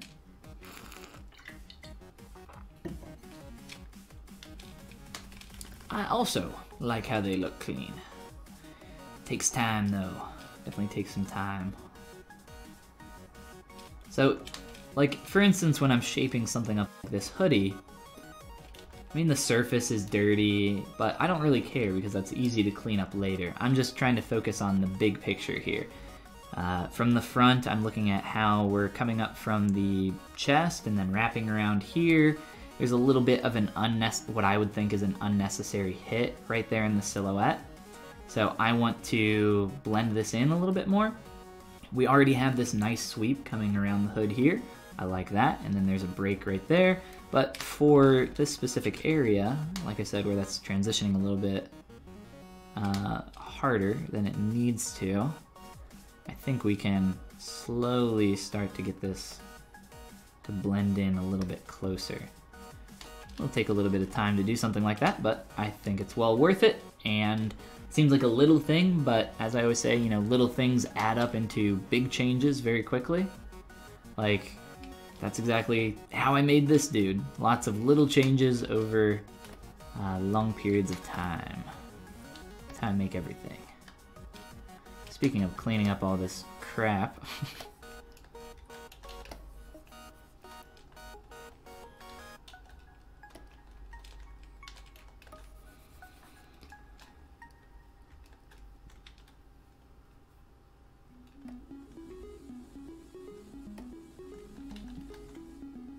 Okay, that feels a lot better to me overall from, let's see, how many strokes did we make there? Like 400 total, not over that entire period. But just going from this shape here, which felt, you know, very flat and, you know, I don't know, pretty ugly. We can maybe go back even a little bit further. So going from this until we slowly built up the shape and tried to figure out that we wanted more volume, get a little bit of the fold started there. I think this is starting to look and feel a lot better. And with some more work, once we start getting some more like secondary shapes and folds, asymmetry, all that good stuff, we'll be even better off. And I can't wait. It'll be a lot of fun.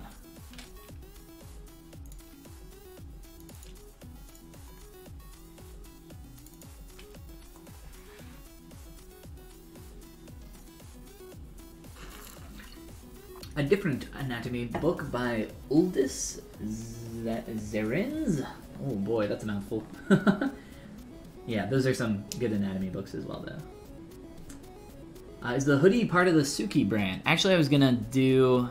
I think I pulled the color from the meme review sweatshirt. I'm going to try to put a meme review little logo on the chest there. We'll see how that works out, though. Actually, I think I fixed the texture, so we can at least try it right now. Where did I put that? Let's try it out. So normally so I have these images up on screen. This is called Lightbox. Normally it's for projecting textures. I use it as a reference image thing. So there are a lot of different things that you can do with it. What I'm going to do, specifically in this instance, is use it kind of like a stencil and put it on his sweatshirt. This is more of just like a test. I probably won't keep it there for right now because it'll probably get warped over time. But we want our spotlight projection on, and I'll turn down opacity just so I can see where I want to put this. And let's just go like right here, sure. Let's make it a little smaller, I guess. I think normally it's like up on the corner. I think it's like normally right there, isn't it?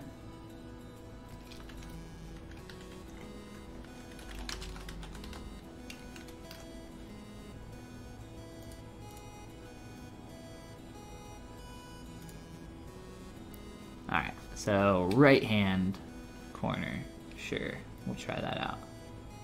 Just to see how well this works, let's grab our paintbrush, and because geometry and polypaint are based on texture resolution, we need more polygons.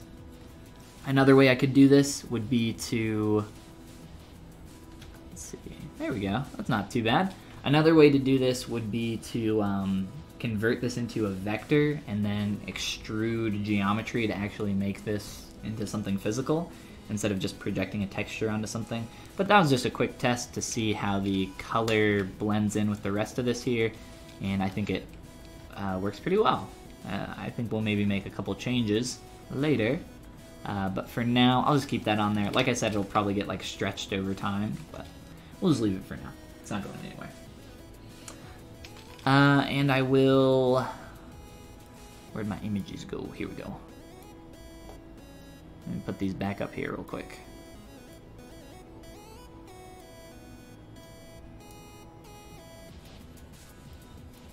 How did I have these? It doesn't matter.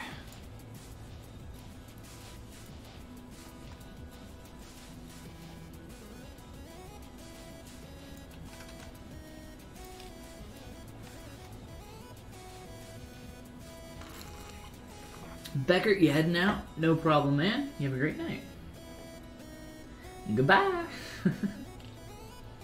Make some potatoes. Nice, nice. Hip hop, what's going on? Let's see. Sorry I missed your message there, bud. I got you. Absolutely. Enjoy those potatoes.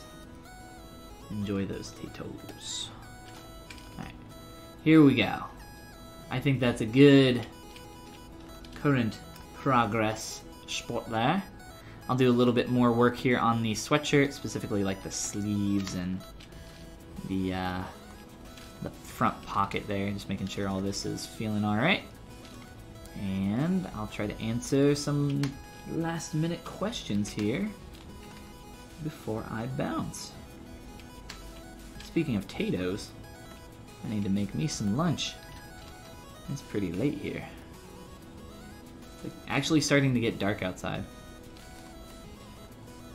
It gets dark so early now. Winter is the worst. Alright, let's go.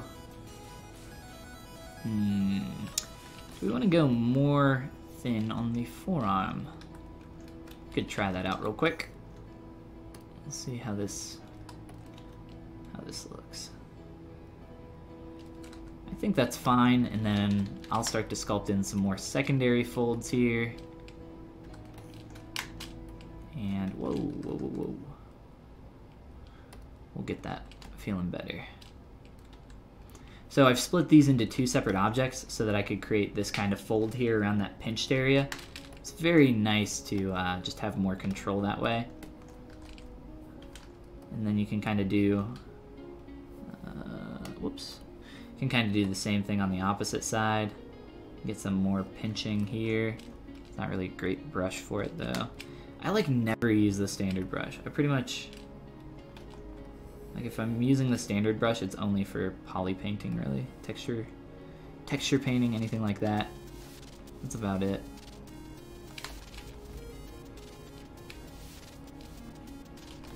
I cannot see my surface at all. Try this again. Gee, there we go. So just blocking out the fold, you know, at first it looks really crappy, but in time it will look better.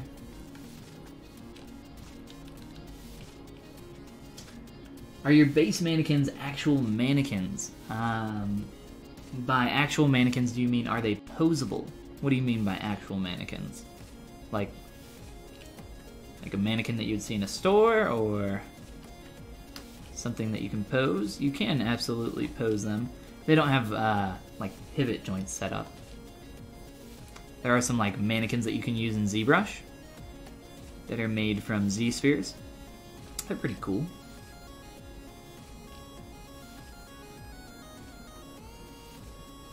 Get a couple of those classic V shapes that we always see in our folds.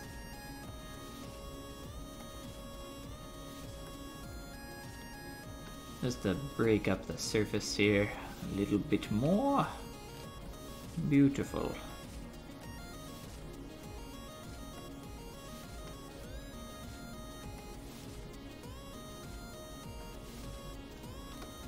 Now, the question is, how far do I want to push on these folds? Probably, probably about where I have it right now, and then I'll smooth that, a lot of that information back, and I think we'll be in a good place. Is this boy for print? I'm not planning on printing it. I could do an SLA. Nagna, thank you for the follow there. Appreciate that. Thank you. I could do an SLA print, or I'm sorry, an SLS full color print, like some of the stuff that I've been doing. I think it would probably look best in that. If I were to do something like an SLA print, where it's, you know, not textured or anything or colored, I mean, I think to get the full effect you'd have to like hand paint it. And that doesn't sound like fun, especially when I can just SLS print it. It's a lot better. I don't know, we'll see. Probably print something like this depending on the scale. SLS full color, maybe like 20-30 bucks.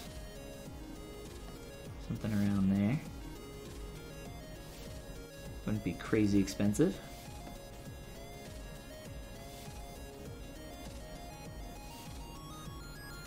Let's get a few more zigzag. And like I said, this is mainly just to break up the surface at this stage. And then smooth it back. Because this stuff gets pretty heavy-handed pretty quickly here. Which I think you can tell just by looking at this.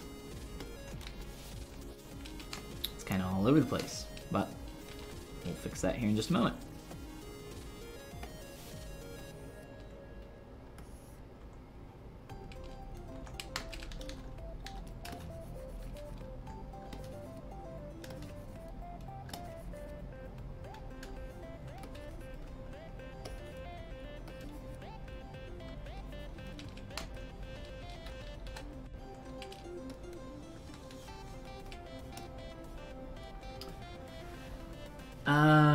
Like the ZBrush mannequins. They are not like the ZBrush mannequins. A mannequin is another term for a blockout in 3D. So that's what those mannequins in ZBrush are typically used for. They're typically used for blocking out a pose and sometimes figuring out proportions, because you can adjust those on those mannequins. The ones that I've made are just, you know, the blockout of a character. Doing some sculpting? Awesome. Welcome to the club.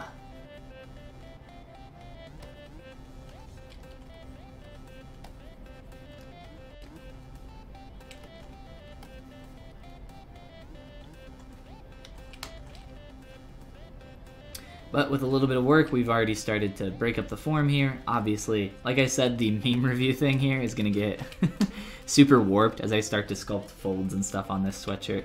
So we will have to probably just erase that, but I'll deal with it for now. Let's do a quick little remesharuni on these arms. Because these forms are just way too tight, way too hard, way too strong. Working on a female base mesh that I plan to do your first retopo on. Awesome, sounds like fun.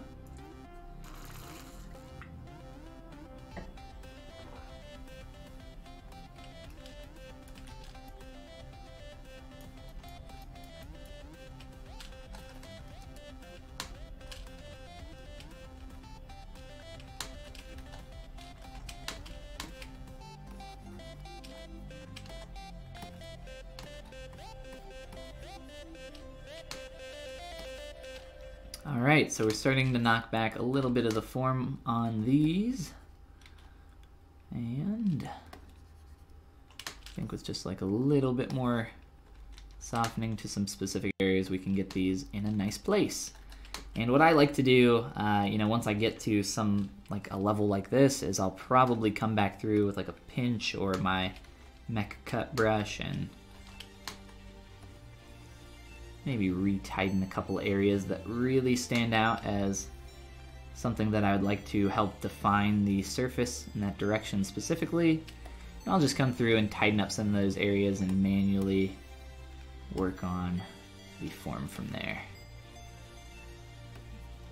So that initial pass again is just, you know, getting your major folds in, pretty much just, you know, being okay with it being messy, and then you can be a little bit more specific after you do the block out, but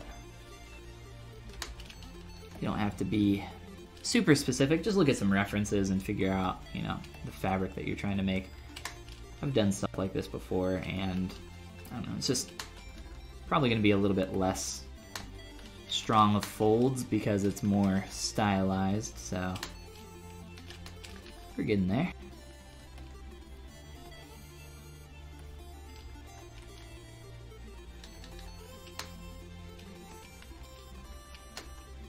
Liking the direction here. Do a couple more pinches down here.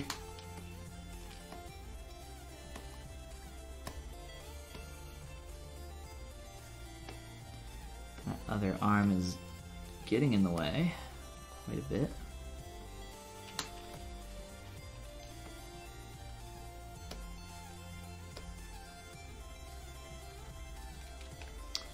See what that looks like with the other material on it. Oops.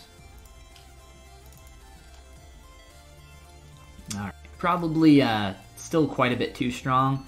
I'm going to leave it how it is though, and then do the sweatshirt next in terms of folds, and then try to find like a happy medium between those two.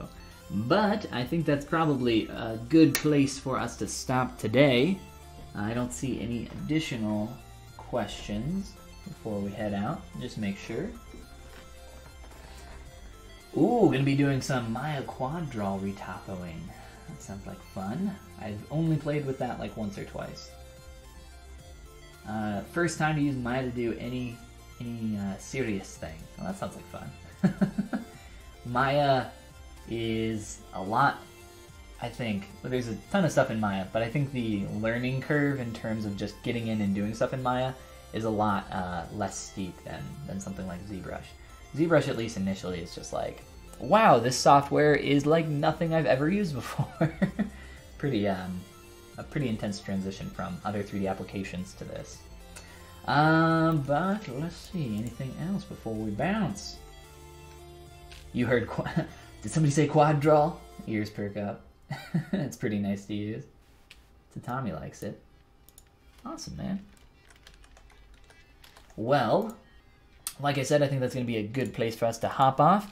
If you are joining us here at the end of the stream, no problem. I upload everything over to my YouTube channel after I'm done streaming, so you're not going to miss anything if you guys want to check that out. There's links down below to my YouTube channel, ArtStation, Gumroad, etc.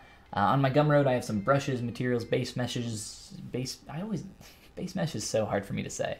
I have some courses, a ton of other stuff in here that I use on my my streams for all my characters that I sculpt. Check it out. I would greatly appreciate it. And with that said, don't laugh at me. With that said, you guys have a great rest of your day. Remember, tomorrow is Friday. We're doing live critiques at noon EST here on my channel. If you want to get in for that, shoot me an email, follygon@gmail.com, and you too can have your work critiqued here on stream. All right. Again, you guys have a great day, and I will see you next time.